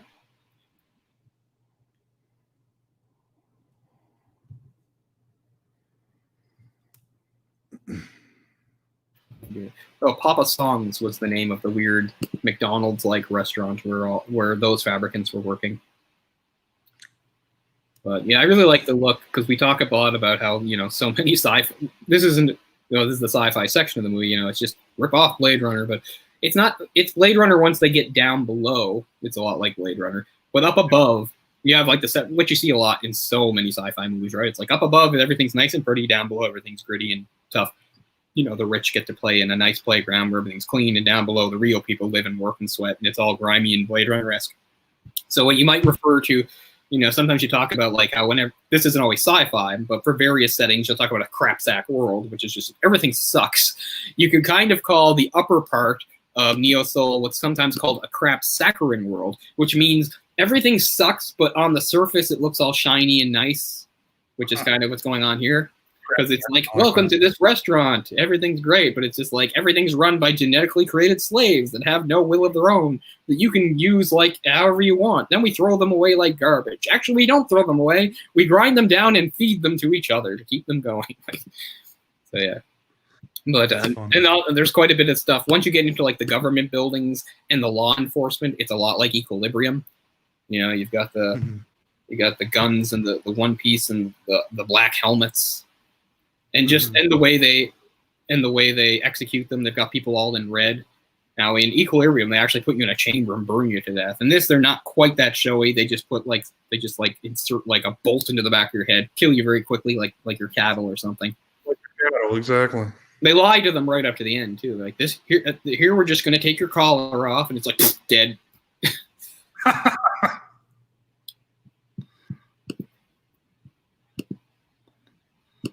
Yeah, I figured the Neo Soul was probably your favorite portion of the film. I don't know.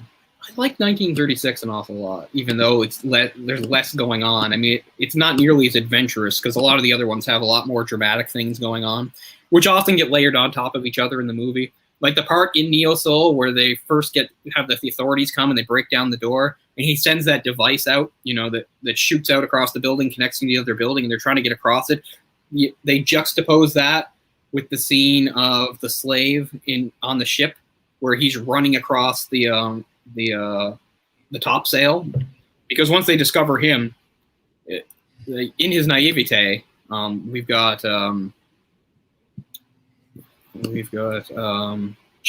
Adam Ewing actually telling the captain that there is a stowaway aboard, and he's like, no, he'll listen to me, but they plan to kill him. He's like, he's a good sailor. He learned how to sail. He was on a sailing ship when he was like 10. Give him a chance. But they were not going to give him a chance. Like, we're going to kill him regardless. Bring down the sail, which is not a one-person job at all. But he does it. He does it masterfully. Then they decide to keep him. But in that part where it shows him running across, that's juxtaposed earlier in Neo Soul where they're trying to run across the bridge. So there's a few things like that where action scenes are layered on top of each other or juxtaposed against each other to great effect. But in the Edinburgh stuff in 1936, there actually really isn't any of that. It's much more slow. But I just like it because I like the character and I like that part of the story a lot. So I don't know. I think what I really like about the movie is like there isn't any part that I don't like that much, and there isn't any part that I love. It's very even for me. I like all of it. It's kind of like Neapolitan ice cream. There's something for everybody, you know. Very true, yeah. And again, it's a pretty ambitious thing. It takes a lot more effort than a book. If you're a talented writer, and I'd like to think I can do this, you can write in different styles. And one thing about Mitchell's book is he is, if you read how like the journals are written in 36 and 1849, he obviously knows his history and is right into this because the way he writes lines up with how people spoke and wrote back then. And then you've got a more, and this is something we haven't talked about, you've got a more contemporary thing for 73 and 2012. But by the time you get to the final one, because it's a few centuries later, he's made up his own sort of jargon for how do you feel about it? How Zachary and those speak. It's fine. I mean, it's fine. If this is one of the things people are confused about, I am gonna get all superior because it's not hard at all to understand. If you have any basic understanding, if English isn't your first language, fine. But if you're an Anglophone and English is your first language, you shouldn't have any trouble figuring out that version of language. It's not hard. It's all based on slang. Yeah, it's all just slang. So we've seen really maybe most notably in A Clockwork Orange. Yeah, it reminds me a lot of stuff like that, and like just like regional dialect type stuff. That's all leaving the G off of words, ing words, stuff like that. And sometimes just breaking words down or combining them. It's pretty simple stuff, and it works. It works out pretty well. But yeah, the true meaning, truth. Some of them are hard. Some of them are harder than that. But I mean, I don't think any of it's that hard to figure out. I think it's really cool. I think it's well done. So as I said, it's easy. That's not easy to do even as writing a book. But putting it in a movie is much harder than just because you have one writer. If they're talented enough, okay, they can write this segment in this style. They can write this segment in that style. But doing it as a movie involves a lot more people and a lot more moving parts and elements. Because as we said, it's not just timelines; it's genres themselves. We have a sci-fi adventure type vibe. but the two sci-fis are both different from each other. One is an after the end, post-apocalyptic, and the other is more of a neo-noir cyberpunk type society. And then, of course, the 70s one. The 70s one is a little bit of like Shaft, black exploitation, mixed in with a film noir or just detective show of the time. 1839 is kind of like a romantic historical epic.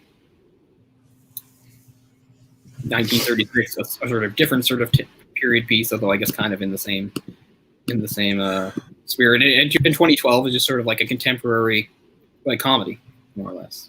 So you're running the gamut of all sorts of genres and styles and blending. When you read the book, did you get the opportunity to read the parts with Zachary, and like was that the kind of language in the book? Yeah, it was. Okay, pretty much verbatim from what I remember.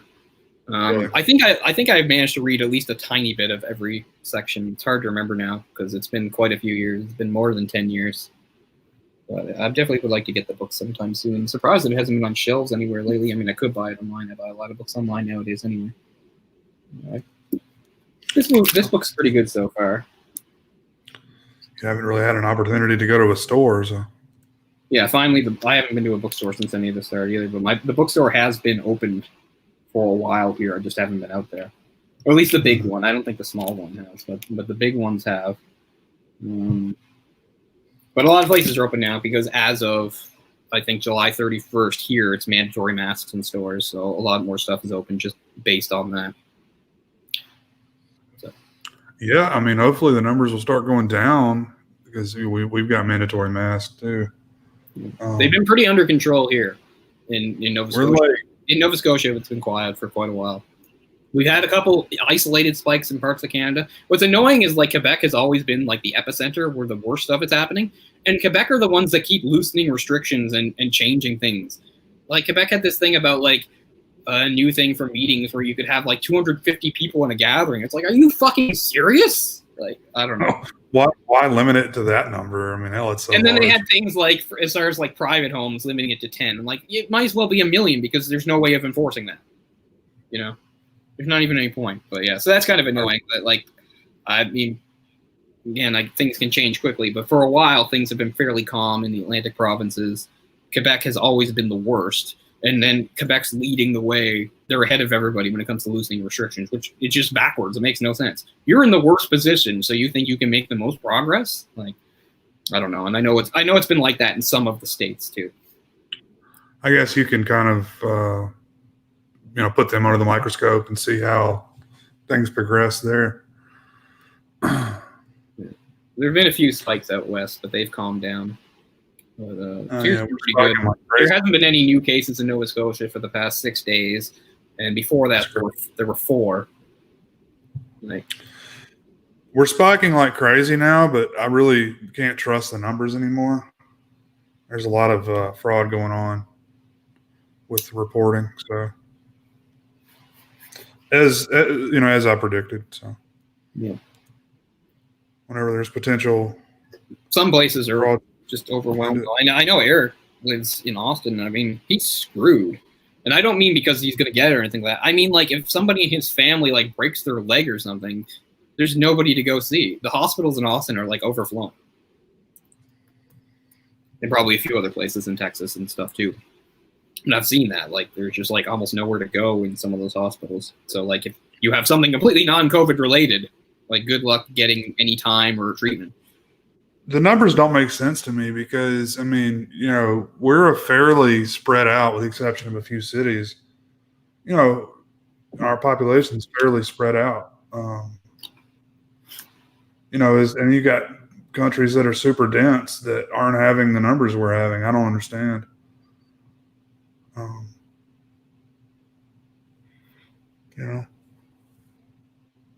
Some of it's just a timing thing, I think, because some countries started off really badly and that's finally cooled off.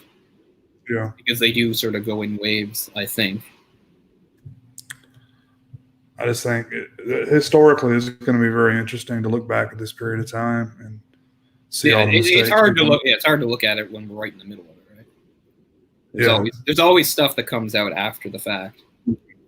We should have done this. We should have done that, but well, a lot of that is even obvious now. But yeah, there'll be other stuff too, of course. Essentially, unprecedented event. I mean, not the first pandemic we've had, but the first we've had an opportunity to, react the way we have. Yeah, and try to get ahead of. Mm-hmm. But I mean, that's why I'm confident that even though this might be around for a few years, it won't stay pandemic style for a few years, because we've been hit way worse with pandemics at times in history when we were a lot less sophisticated medically. So and much higher death rate too on some of those. And much higher death rate. Like Spanish flu and stuff killed a lot of children, didn't it? Yeah, and it killed a lot of people in the prime of life, like people like in their 20s and 30s that were healthy. A lot of them died. I think I mentioned it before, but that's like it's funny because hockey's started up again. I've been enjoying it. They seem to be doing a pretty good job with these bubbles in the city. There's everything's kept in isolation and there's testing all the time. There's no travel at all. The West teams are in Edmonton, the East teams are in Toronto, and that's it. They can't go. They are in a real bubble. They're not with their families. Nothing. And I think like 1919. The Stanley Cup made it all the way to the final before they canceled it, because the players were literally dropping like flies, and one of them in the final actually died. So these were young guys that were healthy and athletic, and they were dying during it. He died during the while the finals were going on. No, well, they died after the fact, after it got canceled, because literally by the time they got to game 4. Neither team had enough healthy players to even put on the ice. I think only one of them actually wound up dying, but quite a few were hospitalized for a long time.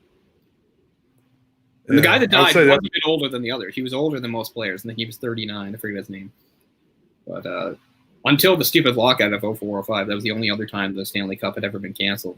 And for that one, it wasn't a canceled season. They played a full season. They played playoffs, which back then was shorter. It was only 2 rounds or something. Made it to the final, even got about 2 or 3 games into the final, and then had to call it because the players who were playing were literally dropping.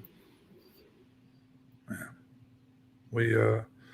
I guess that's the silver lining to coronavirus is that it really doesn't kill young people. Yeah. Generally speaking. The problem is how it spreads, right?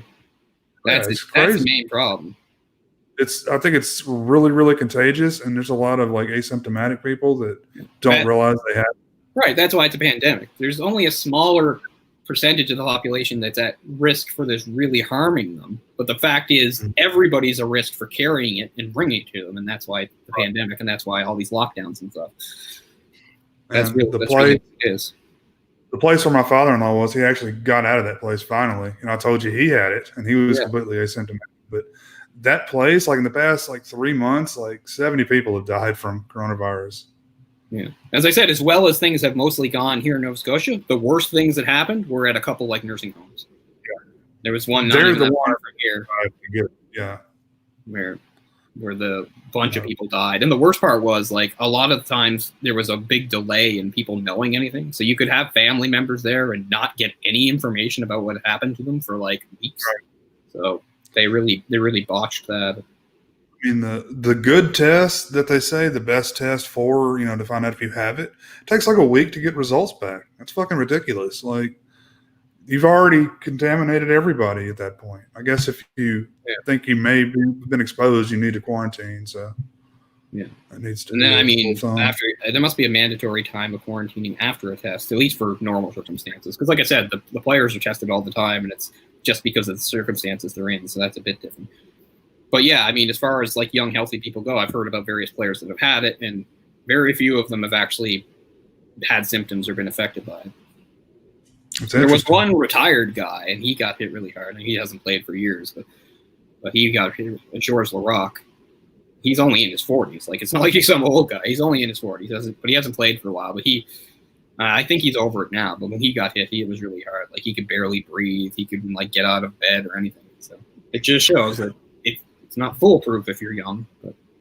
Oh yeah, I've heard from some of my clients that have gotten it that they were like, man, it was terrible. I thought I was in pretty good shape. This thing put me on my ass, Mm-hmm. Of talk to other people. They're like, man, I had it. Didn't even know I had it. I went and did the antibodies test, and they say I had it like, a while back. So a few months ago. I know. Now, really, if I ever feel anything, I think maybe I have it, right? Because there's such a wide possibility of symptoms, and people have experienced it so differently. Isn't that crazy? It's like anything can be a symptom. Like, yeah, it's like almost anything you can think of that you've had at some point could possibly be a symptom. Oh, yeah, and there was a period 3 months ago, I didn't feel very good for a couple of days. You're like, oh, should I have? Yeah, exactly. But I would do the antibodies test if I don't have to pay for it, but I don't really want to pay for it. I don't even know what testing's like here. I'm not sure what the protocol. Well, I mean, I know the main protocol is like there's some number you call and then they tell you what to do. There's some section of the hospital that's because that's the other thing. At least here, and I'm sure it's standard operating for most hospitals. It's like, don't be afraid to go to the hospital for things, because the COVID thing, the whole point is we've really tried to isolate that area of the hospital. So if you're going to the hospital for something completely unrelated, you shouldn't think I shouldn't go because everybody there has COVID. They've tried to make it so like you shouldn't be worried about exposure. I mean, nothing's perfect, I guess, but I think that's a misconception. A lot of people want people to know. It's like, don't just be really sick with something else or hurt or something and think I can't go near the hospital. Like, no, we try to make it so that you can still go to the hospital. Although, as we said, in some places you can't because the hospitals are literally overflowed, but that's only a few places. Yeah, I've heard they're doing a really good job. Like, they're only letting one patient in at a time, and then they're social distancing in the place. Right. And I mean, it explains again why it slows everything down. It has to slow everything down doing it that way, but it's the only way to be safe. So I get it. Well, it slows everything down. Like, restaurants are open here, and masks are required, and everyone they have to take a mask off to eat. Skip a table, So it's like everyone is at least 6 feet apart, usually more. I've only been plenty of places I've gotten pretty comfortable going. I wouldn't go to a restaurant. Yeah, everyone's doing a pretty good job. That's good. It's weird here because I felt like people were getting really lax about wearing masks here, but since it became mandatory, people have taken it seriously. Like I wasn't there somewhere, but I ran into somebody who told me that they were in a big place like Costco, and they said everybody, and then they said they weren't even limiting the people in Costco anymore. So there were a lot of people in Costco, and they said, yeah, everyone had masks. He was like, there was this one woman who didn't. There was only one woman. She said she walked around. She had this look on her face like she just was dying for somebody to bring it up to her. So, she could either do one or two modes, which is righteous indignation or what's the other one? I don't know. Or just saying they don't care or whatever like that. But he said, nobody talked to her. Everybody was looking at her, which I'm sure she liked. But, nobody would actually bring it up with her. I was like, we know those people. They're like, please ask me, come at me so I can go into rage mode. It's so fucking weird, man. People, I saw a video today of somebody. This is in Niagara, so that's somewhere in Ontario. There was some guy who came into a store and he felt like he said he was fighting tyranny because he was trying to I don't know, because certain stores it's painted right on, but he was trying to remove the arrows that they put down on the floor in the stores. Like he was trying to remove those arrows because he thought he was fighting for freedom. The customer? Yeah, just some customer. Why? Went into a store. I don't know, because he thought the arrows were a sign of oppression. I mean, I get it. It's I don't really like to be told to do things, but it's if me wearing a mask protects, these old people over there, I'm totally cool with doing it. Yeah, for sure. And I went to the auto parts store yesterday. I had to get a new battery, and I was in a different vehicle than I normally am in, and I forgot my mask. And I walked in. Of course, everyone has signs on the door, mandated, mandatory mask. And I always usually wear mine. I have it in my car, and I didn't have it. And I walked in. I was like, oh shit! I was like, do you guys sell masks? Because I'll buy one, and put it on. And he's like, no, but I have one I can give you. And he gave me one. So as I looked in, I walked in. Everyone looked at me like I had the plague. Yeah, I can see that. Yeah, a lot of places. I think this was before it was mandatory, but a few weeks ago, before I went to Sydney, I was in IKEA. And IKEA was giving people masks. Mm-hmm. That might be better than mine. I only have cloth masks, which are only the third best kind of mask or something. I try. I got 2 different masks. I wash them regularly. I try. But I realize there are better masks. So I don't know if this becomes a big deal. Maybe I'd have to upgrade it. Those damn N95 masks are really hard to breathe in. That's my only complaint. I've heard that, yeah. You're basically just breathing in carbon dioxide, nonstop, which kind of makes you tired too. You think I'd be better at breathing through my nose? I guess I am. It's almost like I've kind of forgotten because I'm not one of those people that are always like, mouth breather like that. And I've always been good at breathing through my nose. I mean, I played a woodwind growing up, but sometimes I put the mask on. I forget. It's like I forget. Oh yeah, I can breathe through my nose. Yeah, you also realize like how much like you pay attention to people's expression on their face, like their mouth, because you don't is this person grimacing at me or is this person smiling at me? I've locked eyes with people at various times, not knowing what they're trying to convey or if they even mean to be looking at me. I've only had one bad mask experience, and that was throwing up inside it. But that's just part of being me. Is that sometimes I throw up. Recently? Maybe about a month ago. Oh, that sucks. It wasn't anything because I'm sick. It's my normal stomach type thing. I was in the place I usually throw up, the parking garage, because that's where you have to like throw out your garbage and stuff in my building. And sometimes it just nauseates me, and I have to throw up. And like usually it just happened so fast. I threw up like mostly inside the mask, which was very unpleasant. I mean, and honestly, this is one of those times where you don't really have to wear. It's not like you have to wear a mask around in my building. I chose because I thought it would be good to cover my nose because of how much it reeks there. So it was almost like an extracurricular mask thing. I thought I should wear the mask because it stinks down there, and I often would do this in the area anyway. So it was my own thing. It wasn't like anybody was making me wear a mask or the regulations. I was completely alone in a parking garage. Nobody would have cared if I wore a mask or not. I was wearing one because I thought I might as well. And so oh well. Yeah, and there's been a few times when I've thought I saw someone I knew. Because you can only see from the eyes down, or from the eyes up. It's like, wait, oh, I'm sorry. Yeah. It's like, man, how important that bottom part of the face is. Yeah. Because of my teeth problems, I'm always subconscious about my mouth anyway. So sometimes I'm kind of glad because I feel subconscious. Like I rarely smile with my teeth because my teeth aren't in great shape, or because I'm missing too many back. I don't have back ones and stuff. So I'm always self-conscious about that. So in some ways, I'm kind of glad. I kind of enjoy like talking to a cork a little bit more now than I used to, because I'm just like, well, nobody can see it anyway. I know it doesn't look awful. I see myself on air. I look okay, but I get self-conscious about it. So sometimes the mask makes me feel better. There's quite a bit of future slang in the Korea stuff too, but most of it isn't spoken. It's like written on signs and stuff. Really? Which is another thing like I only really thought to pay attention to after I read about it.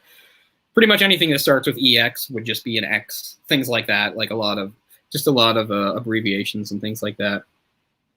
And also, for some reason, it's like a lot of things lost their capital letters. Like you thought there's like an ad for Nikes, but Nike is not capitalized. There's a few things like that.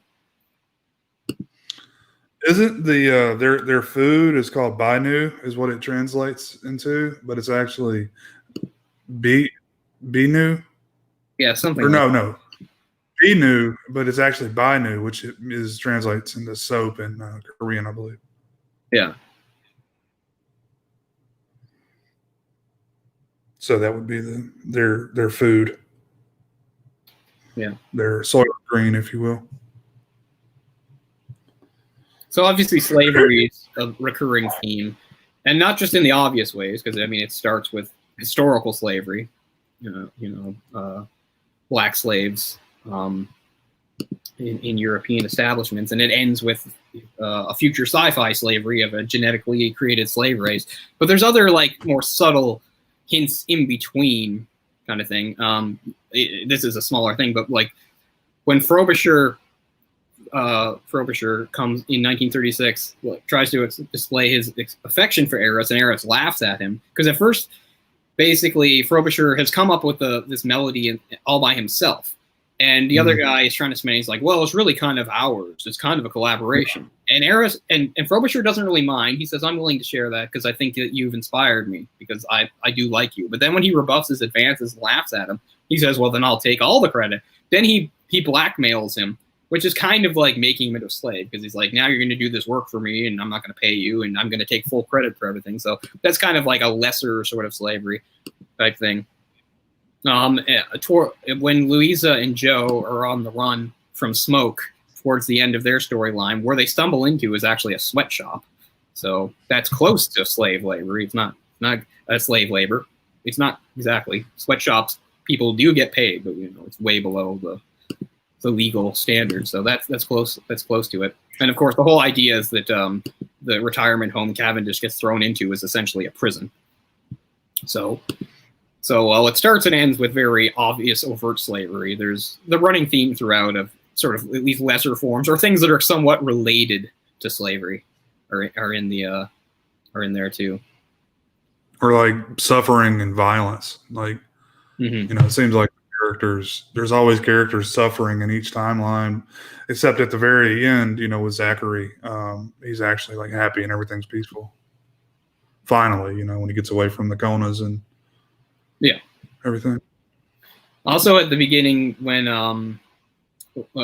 Ewing is he's starting to realize that this whole idea of social Darwinism is wrong. Because there's a part early on when he first sees the slave and he talks to Reverend Horrocks with him, sort of to prove the point. He asks the slave, if he's happier working on the plantation, being free amongst his people, and the slave, of course, says, "Oh, yeah, yes, I am."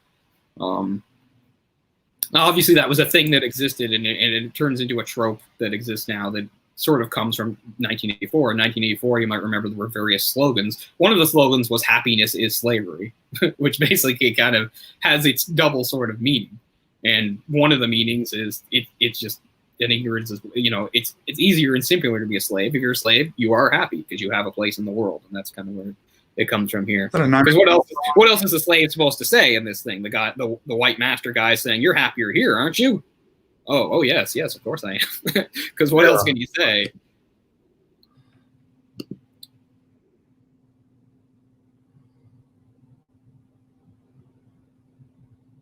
Trying to think of some smaller stuff that we left out. Like another recurring actor is I always forget her name, Susan Sarandon. Right. She has a few roles. She's sort of like some sort of I don't know, seer in the final one. She's who like people go to and for advice and things like that. And she does seem to have some psychic ability, because she does make some predictions that work out. For one thing, when Zach is walking on the old broken bridge with Miriam, he hears like a voice of her saying something like if it breaks, like a piece of it breaks off, and he knows to go underneath. They hide, and as soon as they go underneath, it gets crossed by the Kona. So it warns him to get out of the way of them. So she does seem to have some ability. And she's actually the woman that Jim Broadbent's character in 2012 winds up going back to. It was like his old love, Ursula, who he loved in his youth. And now he's returned to her in his old age, and she accepts him. So of course, love is another thing. There's love stories running throughout. Some are simpler and some are more complicated, of course. Oh, and I was right. Happiness and Slavery was a Nine Inch Nails song. Go figure. I'm sure they read quite a bit of 1984. Yep. Trent Reznor, who has the door that Pig was written on in the Manson murders, the Sharon Tate murders. I think some of that's a little too. As much as I'm fascinated by stuff like that, I'm not that morbid. Like, I don't want memorabilia from places where people were killed. I wouldn't want it either. Not that. He was actually, I think, one of the last people that stayed there. He rented it, and that's where he recorded the Downward Spiral. His most popular Downward Spiral. Yeah, that's a great album. I know. But and then when he left, he took the door, and I think they tore the place down after that. Yeah. I don't know. I don't buy into that even idea that he needed to be in some place where a horrible tragedy happened to get properly inspired to make his music. Fuck off. I know you're an artist and you make good music. You don't need that. What kind of inspiration is that? Please tell me. Pretty common thing, man.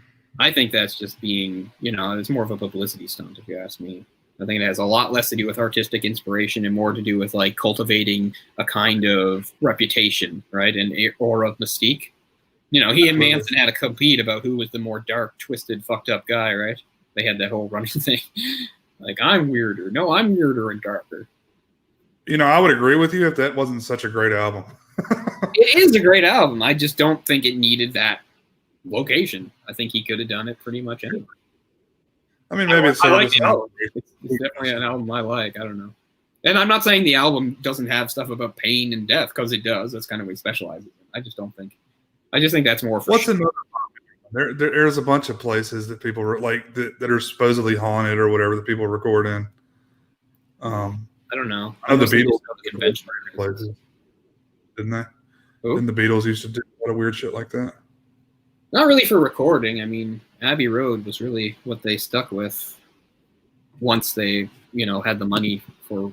I mean, their first couple albums they didn't have money, so they were at whatever cheap place was offered by the label. But no, as far as the Beatles did weird stuff for inspiration, but not actually recording. Because for the White Album, they did that whole thing where they went to India and to study mysticism and all those things, but that wasn't for recording. That was just for writing. So I guess it's similar. You're right. It wasn't the actual recording, but it still had to do with the writing of the album. So it is the same idea. But that wasn't anything morbid. That was just them getting into Eastern mysticism. Particularly Harrison. Harrison loved that stuff. In fact, one of them left pretty early. I think it might have been Ringo. He wasn't into it and he left. That was sort of a splintering time for the band anyway. That's why the White Album is so eclectic. A lot of people regard the White Album, which is a double album, so a ton of songs, is that it was more kind of like 4 solo albums put together. That's how a lot of people feel. It felt like there wasn't much collaboration between them. They were just all independently doing their own thing. I think that's sort of true, but I don't have to go on a Beatles thing. But I still think it has a Beatles feel to it. I don't think any of the McCartney songs on that album remind me of McCartney after the Beatles. I don't think any of the Lennon songs on that album remind me of Lennon after the Beatles. But anyway, that's just. But yeah, you're right. Lots of bands, including the Beatles, will go to various places to be inspired. That's for damn sure, whether it was recording or not. But they would at least visit it beforehand. So that's very true. But I know less about going to like weirder places or dark, macabre places. Although I'm sure there's got to be others besides Trent Reznor. Yeah, I pulled up a list here, and that was the first one on the list was Trent Reznor. Probably the most infamous. Trying to see. I've heard a lot of weird stories about stuff. Like Johnny Cash recorded at Folsom Prison and at San Quentin. Oh, of course, yeah. That's a live album. He did that for the prisoners, right? That was a performance. Yeah, it was. Not too many people have the credibility to play for a bunch of hardened prisoners, but Johnny Cash had it. One of you. I'm just not in here right now. I think it kind of sucks that, like, remember on the Saint Anger album, Metallica shot a video at San Quentin. And I'm thinking there's all sorts of probably real Metallica fans amongst like these, you came here to like record your shittiest album for them or play your shittiest song. Because I'm sure in San Quentin there were a lot of, like, I don't think they had a fake enthusiasm. I think there were a lot of probably, prisoners there that were legitimately psyched to see Metallica and were Metallica fans. And I'm thinking, this is the song you're going to play for them. Chris Hadfield, you familiar with him? Yeah. He apparently recorded a zero gravity cover version of David Bowie's Space Odyssey. I think, I've heard that. Space Station, filming the International Space Station to record the first and only album ever made outside Earth's atmosphere. Yeah, I heard about that. And I heard that song. Huh. Of course, now Tom Cruise is ready to have the first movie shot in space, right? Is he? Yeah, that's his next thing. Tom Cruise always has to be the first guy to push the envelope in this way or that way. So, yeah, I don't know if it's NASA or SpaceX or what, but, yeah, that's been what he's been talking about for the last year is shooting a movie fully in space.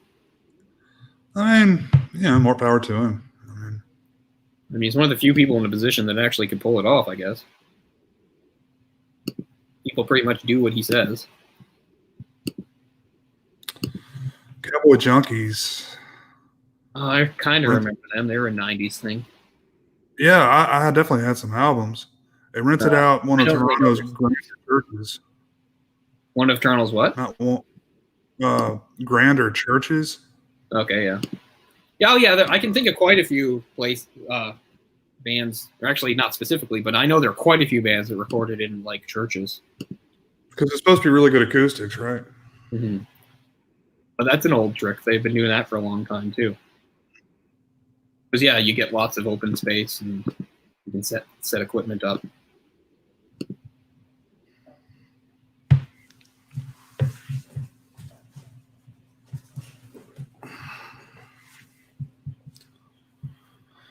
But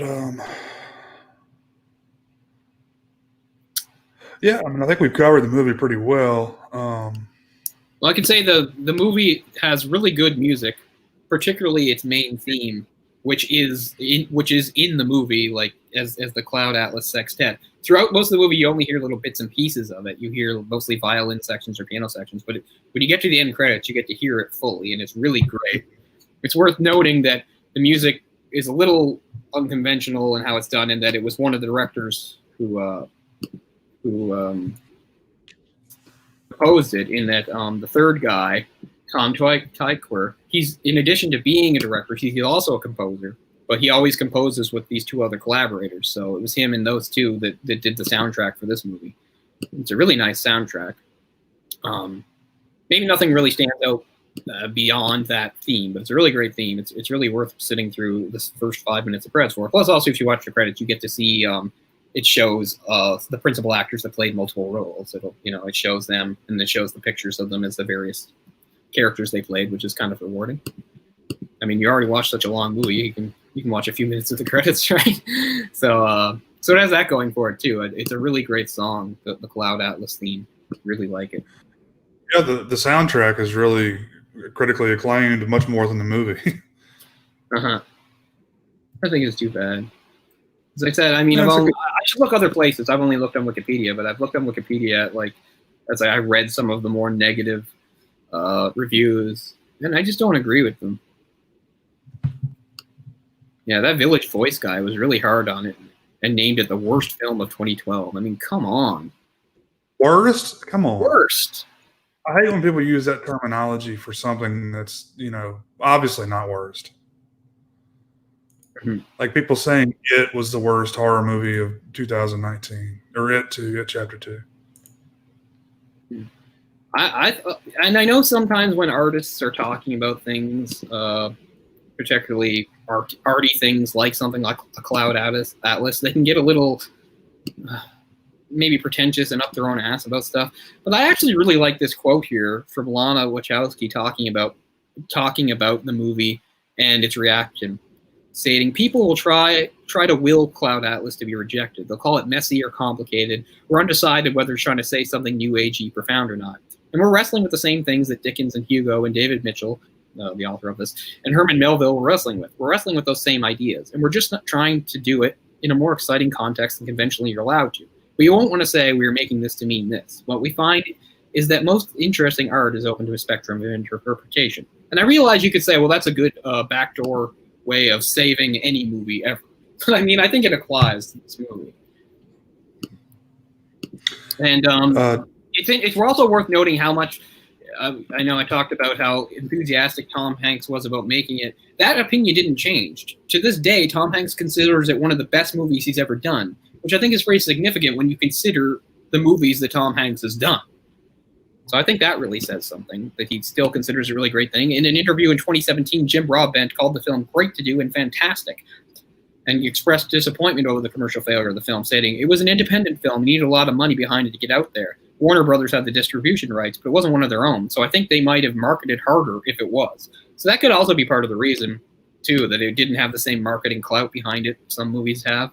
Because like you said, what, do you even really remember coming out? Yeah, I kind of do, but it probably didn't get that much of a marketing push. Hugh Grant said he thought it was amazing. The Wachowskis are the bravest filmmakers in the world, and I think it's an amazing film. Probably because they didn't have the marketing budget there. I mean, You can imagine that. I mean, I didn't remember seeing a lot of. I knew it came out, but that was it. That's all my recollection is too. That's all I really remember. Sadly, Cloud Atlas never really found the audience it deserved. That's Hugh Grant talking. Say it in 2016. The whole thing was fascinating. When you work with proper people who love cinema, the Wachowskis are a special breed. They're not the same as people who just make movies and we happen to use cameras. They're people who really love cinema. And David Mitchell himself considers it a very good adaptation. It's good. It says, my only thought was, what a shame this could never be a film. It was a Russian doll structure. God knows the book gets away with it. But it does, you can't ask a viewer of a film to begin a film 6 times, the 6th being an hour and a half in, they'd all walk out. Then he called the film, this is, him saying about it couldn't be made, called the film magnificent, having been very impressed by the screenplay. He was very satisfied by the casting, especially Hanks, Berry, and Broadbent. Said he could not even remember now how he was originally portraying the characters in his mind before the movie. Also supported the changes from the novel, impressed by how the Wachowskis and Techware successfully disassemble the structure of the book for the needs in the movie, which I think is something we've talked about a lot. Like I said, they make really good use of it, how they could do something like overlay a narrative, like a voiceover from one time and put it over action in another. And some of the segues are visually really great and really well done. I talked about the water one, but there's a couple other ones too. And there's a couple things for escapes and chases where they put them next to each other that works really well, I think. So I realize all the things this movie has against it, how complicated it is and how difficult it is. And maybe a movie can't be a perfect success if you can't absorb it all in one viewing. But sometimes I think that's a strength of a movie. That's something good you can say about a movie, is that if you watch it multiple times, you'll come to appreciate it more. I think that's actually a good thing. I know there's certain people that think, if you can't get everything out of a movie the first time through, then it's a failure. But I don't necessarily believe that. Because it's also, we're human and we watch movies at different points in our lives. So sometimes you're seeing it a different way. That's that way of storytelling. I mean, you can be straightforward and then you can be creative with it. And sometimes multiple watches, makes that even more enjoyable, honestly. Mm-hmm. David Thompson from the New Republic says, whatever your age, even if life is an ocean made up of many drops, you may resolve that life is too short for this errant nonsense. Yeah, so there he's really coming at it for the whole thing. He's using one of its lines. He's using one of its lines against it, so apparently he found it really pretentious. Zan Brooks from The Guardian, unfortunately, these bold ambitions came to naught. They confused the cosmos with the costume department and the wind lost up in a world of wigs and bonnets. So I just don't agree with these negative. I mean, I can understand you not liking the film for what it is, but so these top critics that they're known as, well, that's really what surprises me about it. Because we've always talked about movies that are polarizing and seem to love or hate it. This is really at the top of that. Like I've only seen reviews of people saying that it's a really great achievement and it's really a very good and important movie, or people just totally trashing it. Like if there was a review where somebody's like, it's pretty ambitious and it doesn't quite come together, it doesn't really work. Fair enough. I disagree, but I at least get that. But these people are going out of the way to just trash it and really go at it, which I just don't, which I really haven't. That seems to be the main, of people that don't like it. They say it is like overly ambitious and it's too muddled. Mm-hmm. But I don't think I'm that's the case at all. I'm super impressed by how unmuddled it is, to tell you the truth. This is a movie that had every reason to be really muddled, and I'm kind of astounded by what a great job they do of avoiding that. I think it's really great what they do. And again, more respect for the Wachowskis and that director, because they were also the ones that worked hard on these screenplays. It took them a long time. Right. I watched some of the extras in this, and it's kind of funny when Mitchell, they're sitting down with Mitchell, and Mitchell's talking about how he went about writing the book, and he said how he made it simple and straightforward in his writing, and that he wrote each of the narratives separately, and he wrote them all in one go.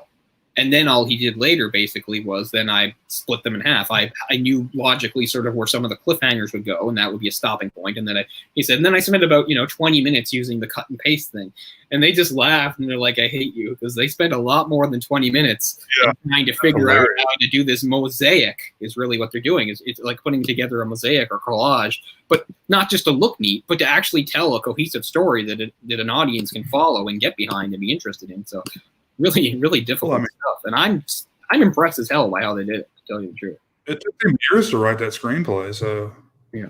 And multiple drafts. Yeah. That's really where the magic is here. I mean, you take this guy's story and you're able to weave it in a way that actually plays, cinematically, which is not an easy thing to do. No, and I mean, translation and adaptation is something I'm always fascinated with, and I come back to again and again. Here's the thing, Mitchell said, adaptation is a form of translation, and all acts of translation have to deal with untranslatable spots. If you're the one with knowledge of the into language, do what works. When asked whether I mind the changes made during the adaptation of Cloud Atlas, my response is similar. The filmmakers speak fluid film language, and they've done what works. I mean, you could say that's very diplomatic, but the truth of the matter is plenty of authors have not liked adaptations of their works and come out and said it, and he has no reason to be overly nice about it. So I think he's being sincere. I don't think he's just being diplomatic, saying, well, they gave it their best, and I think it's pretty good. He's gone out of his way to say some very complimentary things, and he doesn't have to do that. So I think he means it. I don't think he's just saying it to say it.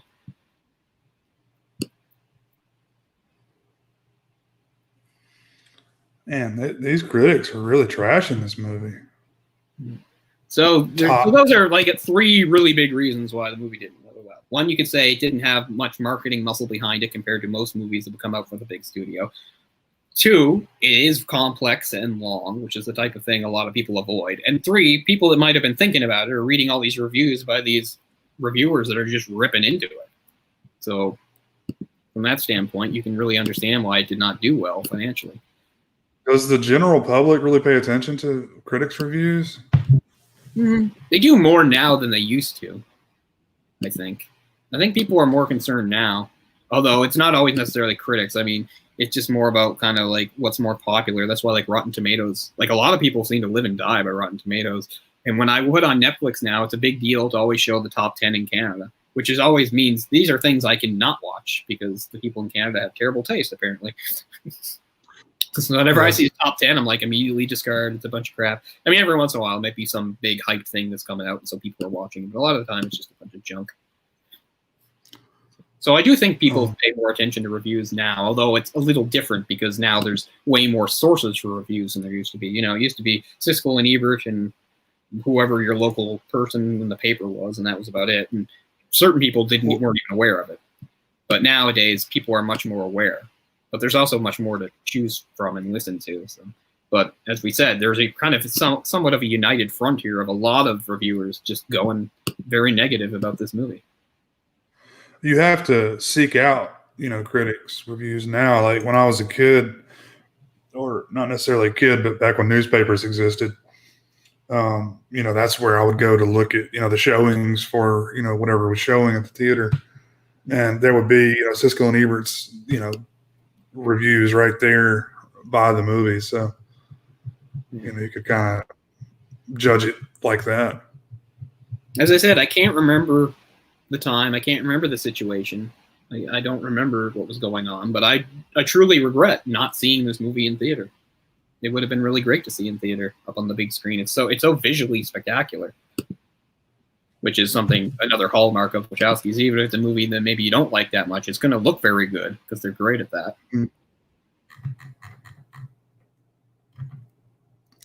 Yeah, I need to go check out that show, whatever it's called, Sense8 or something. Yeah, I'm interested in that too because they collaborated with a writer. I think it's Michael Straczynski, who is a writer I like a lot, who's done a lot of good comic book work. So that's definitely something I'm interested in. I mean, I've liked most of the stuff I've seen by them. It's not like there's anything of theirs that I'm like, I hate that. I think that's what it is for me too. I'm not necessarily a big fan of them, but everything I've seen by them, I've found something to like in it. That's what it is. This is easily my favorite thing they've done. I like the first Matrix a lot too, but it's I'm going to go back and watch. Oh, sorry. Go ahead. So I'm going to go back and watch the Matrix sequels and see how I feel about it this long, afterward. Yeah, I haven't watched the sequels in a long time either. I haven't seen. I think I might have seen the third one once besides the theater. I saw it in the theater, then maybe decided to watch it 10 years later. But I mean, I really don't like the third one. The second one still has some good stuff in it, even if I don't like it as much. That's very good. It has a very good action sequence. The highway sequence is very good. The 2 and 3, I probably have only seen in the theater. I don't think I've seen since because I didn't care for either one. But yeah, I do think 3 is bad. Like I guess if I had to pick a bad movie by the Wachowskis, I would say The Matrix 3. But 2 still has things I can like. As I said, I totally get the why Speed Racer. There's things that aren't good about it, and but I can still find things to like about it. It's hard to recommend because, like I said, while there's things that are cool about it, for a movie that isn't really long, it might be just a little over 2 hours, it feels way too long, which is never a good thing. Just an interesting time, like Emile Hirsch in a starring role. Huge blockbuster actor, Emile Hirsch.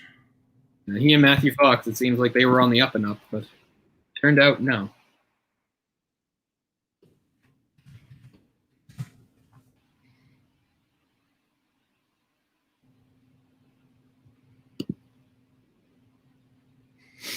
Oh, and by the way, guys, if you enjoy this show, you may enjoy our video game show that we do over on The Final Dungeon.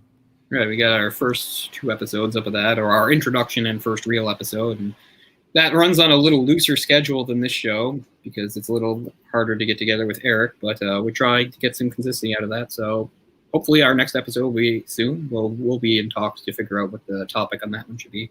So our 0 episode is introduction, just talking about our own sort of experiences and preferences when it comes to video games. And our first official episode, we talked kind of about the oldest games, the old stuff right up to 8-bit. And because of our age and experience, most of it was 8-bit, but we tried to talk a little about some of the older stuff too. And not sure what the next episode will be. We're not going in any sort of order, so it's not like we're going from 8-bit to 16-bit. Could be anything. So keep an eye out for that and check that out if you can. We'd appreciate it. Do more episodes. Yeah, definitely. Need to go get my collection up there. Yeah, there's definitely a few I can think of, or at least things that are maybe not specific episodes, but things that are going to be in episodes are part of, definitely some stuff I'm excited about getting into and talking about. And as we said, on that channel, it's going to be a little different from this, but the format can be a little different too, because while the main episodes will be discussion kind of like this, we're also going to maybe try to do some individual stuff like Jay said, maybe showing off our own collections, maybe even doing the odd playthrough of a video game if we can, stuff like that. So we're really trying to get some different stuff up on that in the next little while. So yeah, keep an eye out for that for sure.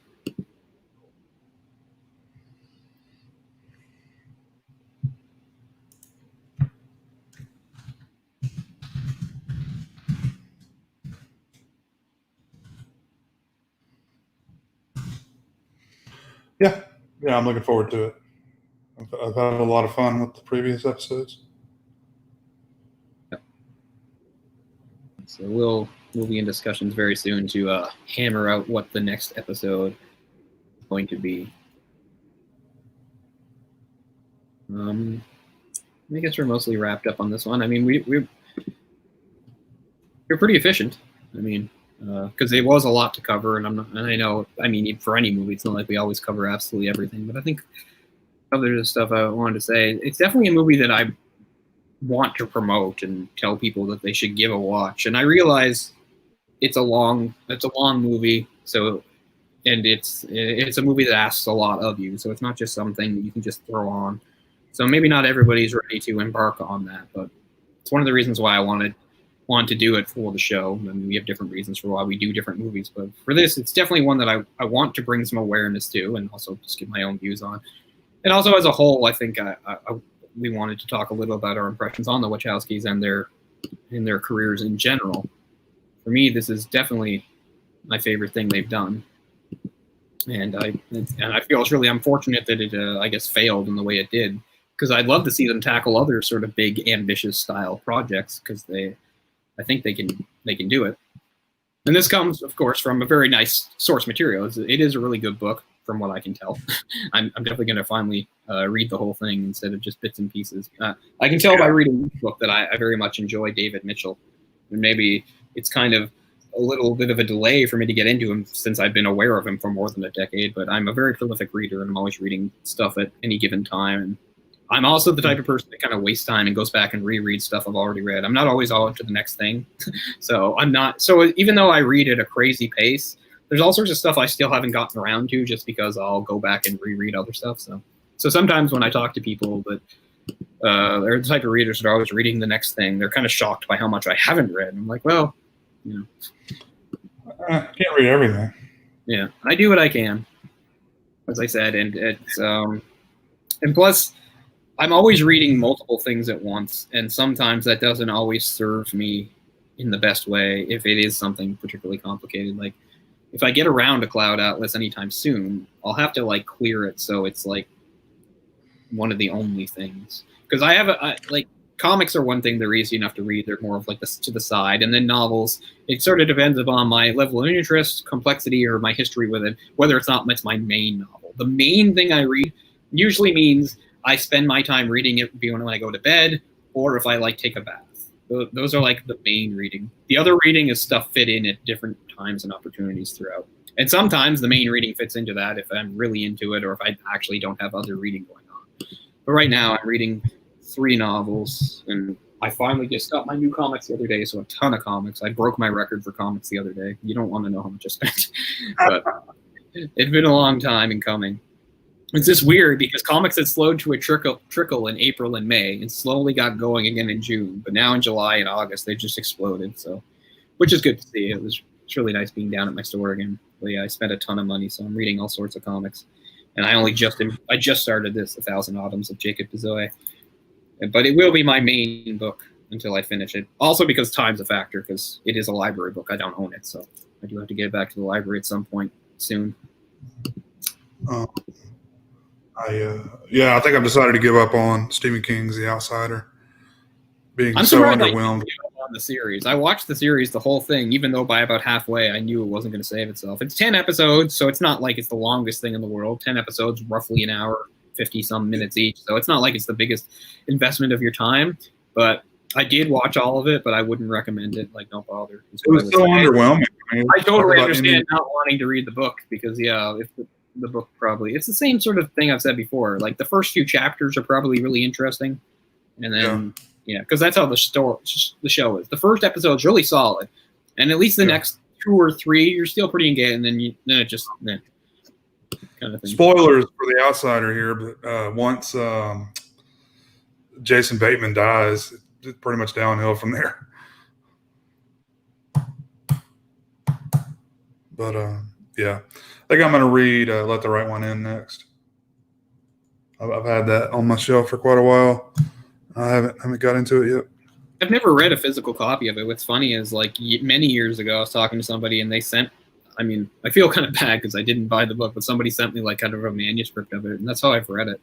I mean, it's certainly good enough to own. Well, I wanted to read it because I know he wrote a sequel, and I wanted to read the sequel also because I love that movie so much. It's one of my favorite. One of the best movies of the 2000s, right? Yeah, that's what I was going to say. I was going to make like a top 20 or 25 list of the best of like the 2000s, like 2000 to 2010 or 9 or whatever. That would definitely be on there. Yeah, me too. Probably my favorite horror film. Either that or The Witch from that period of time. Yeah, love The Witch. That might be my favorite horror. That's definitely my favorite horror film of the 2010s. It's crazy. The 2010s are over. We're embarking on a new decade. Yeah, okay. But it'll be a little different with films because of the way films are getting released now.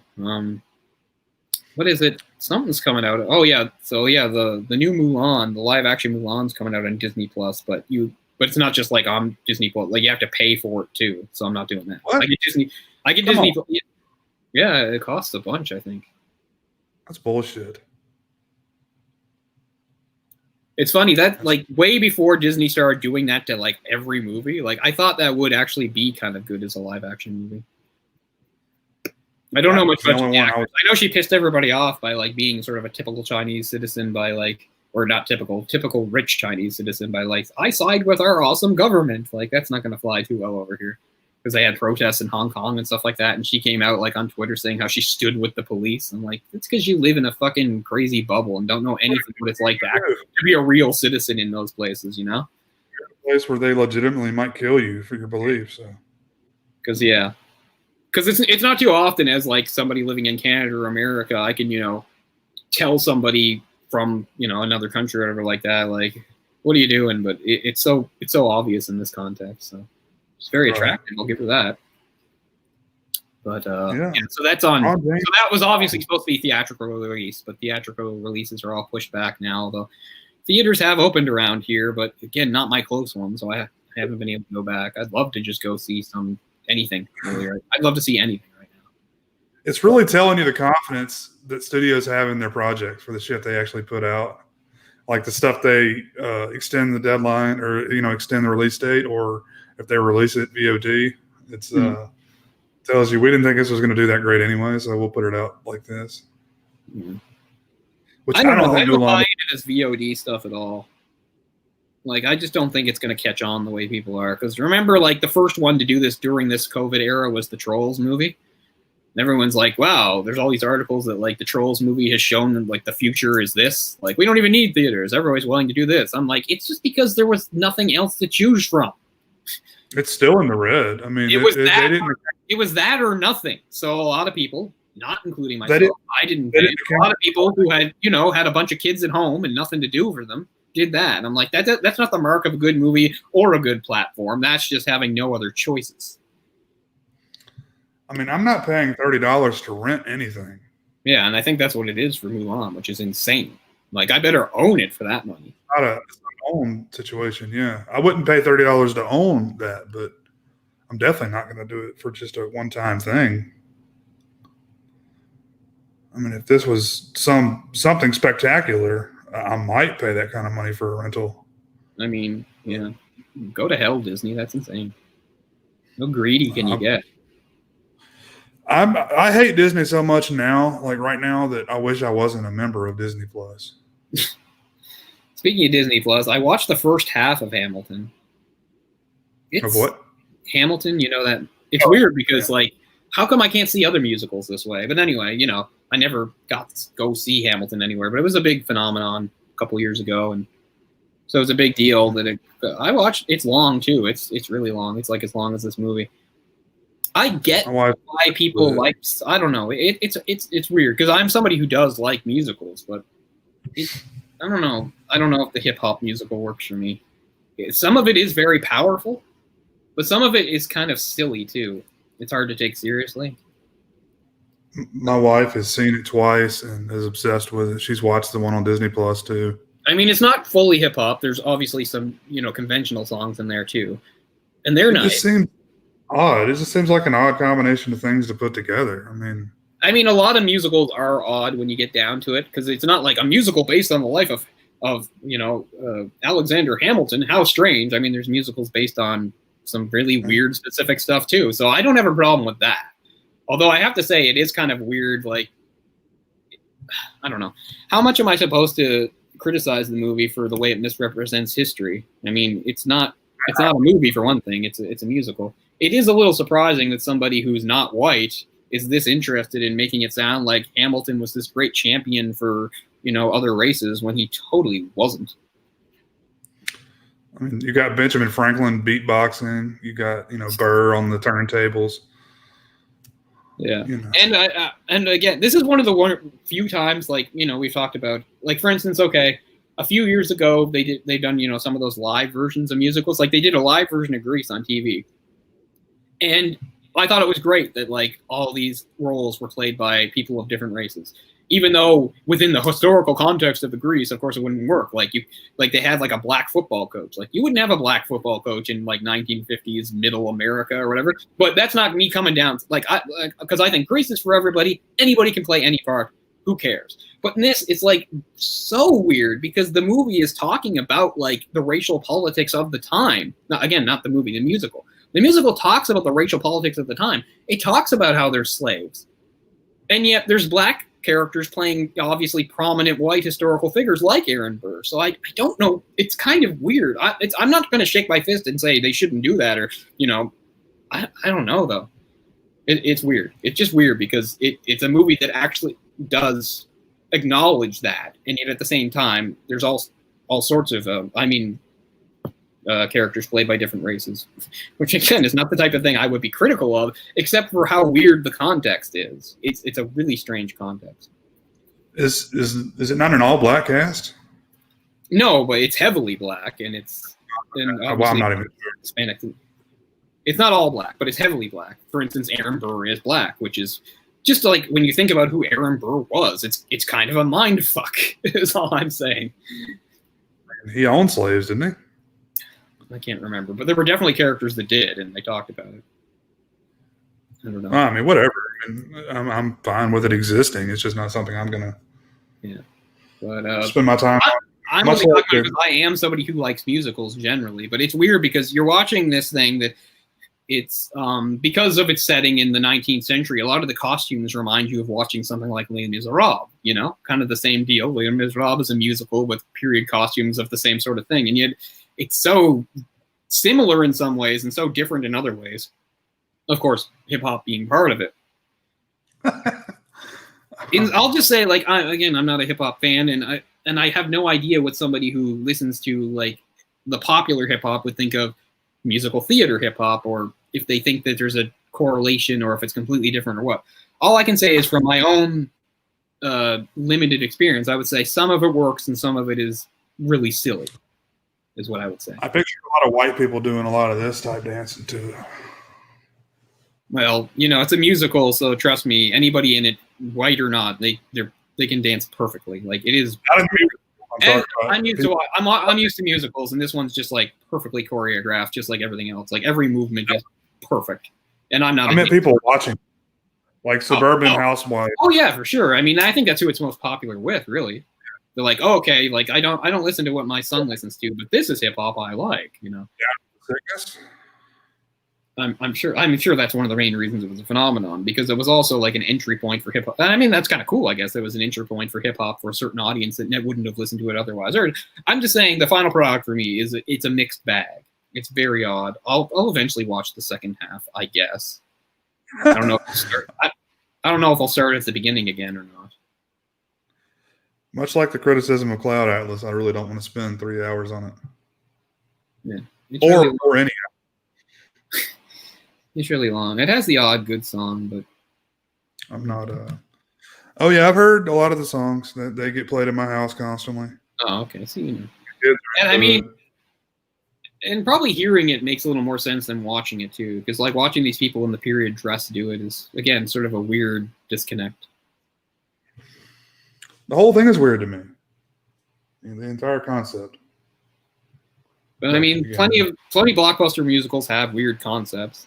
And I remember they even make fun of it in The Simpsons, where Burns is like really dubious about some sort of musicalism. Musical about that, they might as well make one about the King of Siam or the Common Cat, you know, which both, of course, are very famous musicals. Oh, that's what I'm dying to see: the abomination of the movie Cats. Like it's supposed to be like one of the worst things to have happened in forever, and be awful. I want to see it for that reason. In fact, it already has sort of a cult following because of how stupid and bad it is. Have we talked about the buttholes? Like, well, yeah, they got rid of them, right? They originally had buttholes. Like, that's so awesome to me. I would actually watch it if they had buttholes. And people joke about like the butthole cut or whatever. At least the butthole cut. Because I mean, imagine how weird that would be. You've got a human. That's a I don't know, a humanoid cat.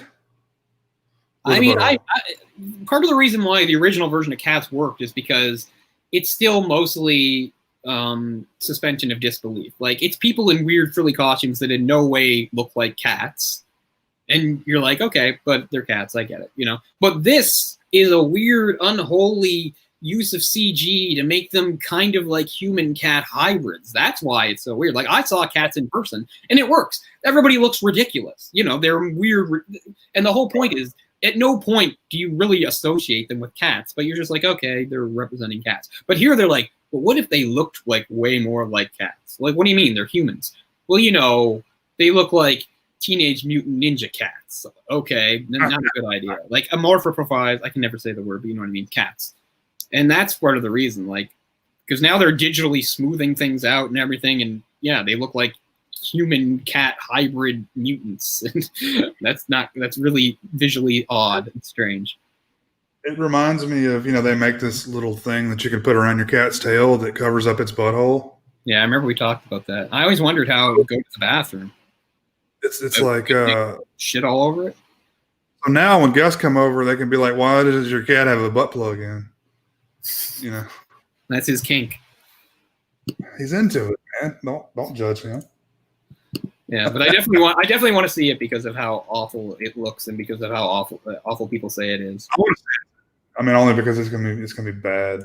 Like as far as the original musical goes, it's not high on my list of musicals. It has a couple songs though. Like the main song that everybody associates it with, "Memory," I always think "Memory's" a super overrated song. Like it's not a bad song, but I think it's really overrated. We should do a live commentary when we watch Cats. That sounds good. Anyway, I guess we'll wrap here. I know there's definitely stuff that will occur to me later because this is such a big movie with so much stuff going on. But yeah, I wanted to do it because of Wachowskis. I wanted to do it because I hadn't watched it in a while, and I wanted to do it because I was pretty sure I'd still like it, but I thought, okay, I'm going to watch this with a more critical eye. I'm going to really, really try to be neutral about this, and I still wound up liking it just as much as I ever did. So again, I don't want to come. If people have criticisms and don't like the movie, that's fine. I'm not going to come down. I just feel like it's really disproportionate, the critical response this movie got from a lot of people. There were some people like Roger Ebert that stood up and said it was a really good movie, but there was a lot of people, as we read some of these reviews that were just viciously cutting into it that I just don't agree with. Somebody wants to say they found it overly long and a little hard to follow, fine, but they were a lot harsher than that. Like the Village Voice calling it like the worst film of 2012. Are you kidding me? That's crazy. I don't trust fucking critics anyway. I mean, how can you when they're so divided? They just show how like they're just like anybody else. So I get it. When you watch this movie, I guess you don't have to trust us, but at least we're telling you what's going on in the movie and what you can expect and what kind of movie it is, if you know it's for you or not. But what we also try to push on the show is being open-minded, and that's how you get to watch movies that maybe are a little different. But really, I only have to say good things about it. I love the casting. I love the visual flair and effects. They all look great, as you expect from Wachowskis. But most of all, I'm just impressed by the way they managed to structure it. They took something that was already really complicated narrative, and they actually made it more complicated, but in a way that fits the screen better than just lifting it from the book. It makes it just a beautiful mosaic of scenes, but still telling a cohesive story. I realize it's a complicated story, and I realize that even if you're paying attention, there's stuff you might miss the first time. So it's a hard sell sometimes to maybe say you need to watch it more than once to fully appreciate it. But we can say you can still watch it once and fully enjoy it, I think. So, I don't know. I don't know. It's hard to please people because people are going to say, oh, it's too long. But, I mean, they had a hell of a story to tell in that 3 hours, you know? None of it felt like padding or fluff to me. None of it. Movies that are cut that out. You can point to stuff and say, that could be shorter or that could even be taken out. And I just don't feel that way about this movie. I mean, I'm the first person to tell, and it zips along in the telling of it. It's not one of those movies that just deliberately wastes time. It doesn't have long establishing shots where nothing happens, which is not always the worst thing. Sometimes movies it is called for. I'm just saying that doesn't happen in this movie. This movie realizes that it has to get going, and it really does. I mean, I'm the first person to say, "Oh, this shit was too long." Mm-hmm. But yeah, I don't feel that was the case at all with this. It's in order to get the point across, it needs to be long. That's just part of it. And these critics are used to their 120-minute Michael Bay movies, and this actually required them to engage their brains, and they weren't used to it. Plus, this movie's not as much as it has period piece drama stuff in it. It's not fully that. It has action sequences and sci-fi sequences and crime sequences. You've got a car chase and going off the thing. You got a hitman. It's a bunch of genres put in together. So it's not I could understand somebody saying, maybe they don't want to watch the 180-minute cut or whatever, Sense and Sensibility. I get that, but that's not what this is. This is a blending and a mixture of all sorts of genres. So even if it's long, it's not slow. There's all sorts of stuff and action happening in it. Something for everyone. With some really fantastic sets, some really nice effects that hold up great. Because the movie's, as we said, a little older than you think when you think about it. Not that 2012 was by any stretch of the imagination old, but still. When I was thinking about it, I was like, man, I can't believe it's that old. In my mind, it's only a few years old. Mm-hmm. Anyway, yeah, that'll do. Cloud Atlas from writer David Mitchell. directed by the Wachowskis, and the other guy who I'll name check one more time, even though I always forget his name. Cool. Yeah, thanks for German guy, Tom Twyker, or whatever you want to call it. Twyker. Anyway, yeah. So really cool movie. So yeah, thanks for watching. So that'll do for this week. We'll see you next time. Thanks, guys. Peace out.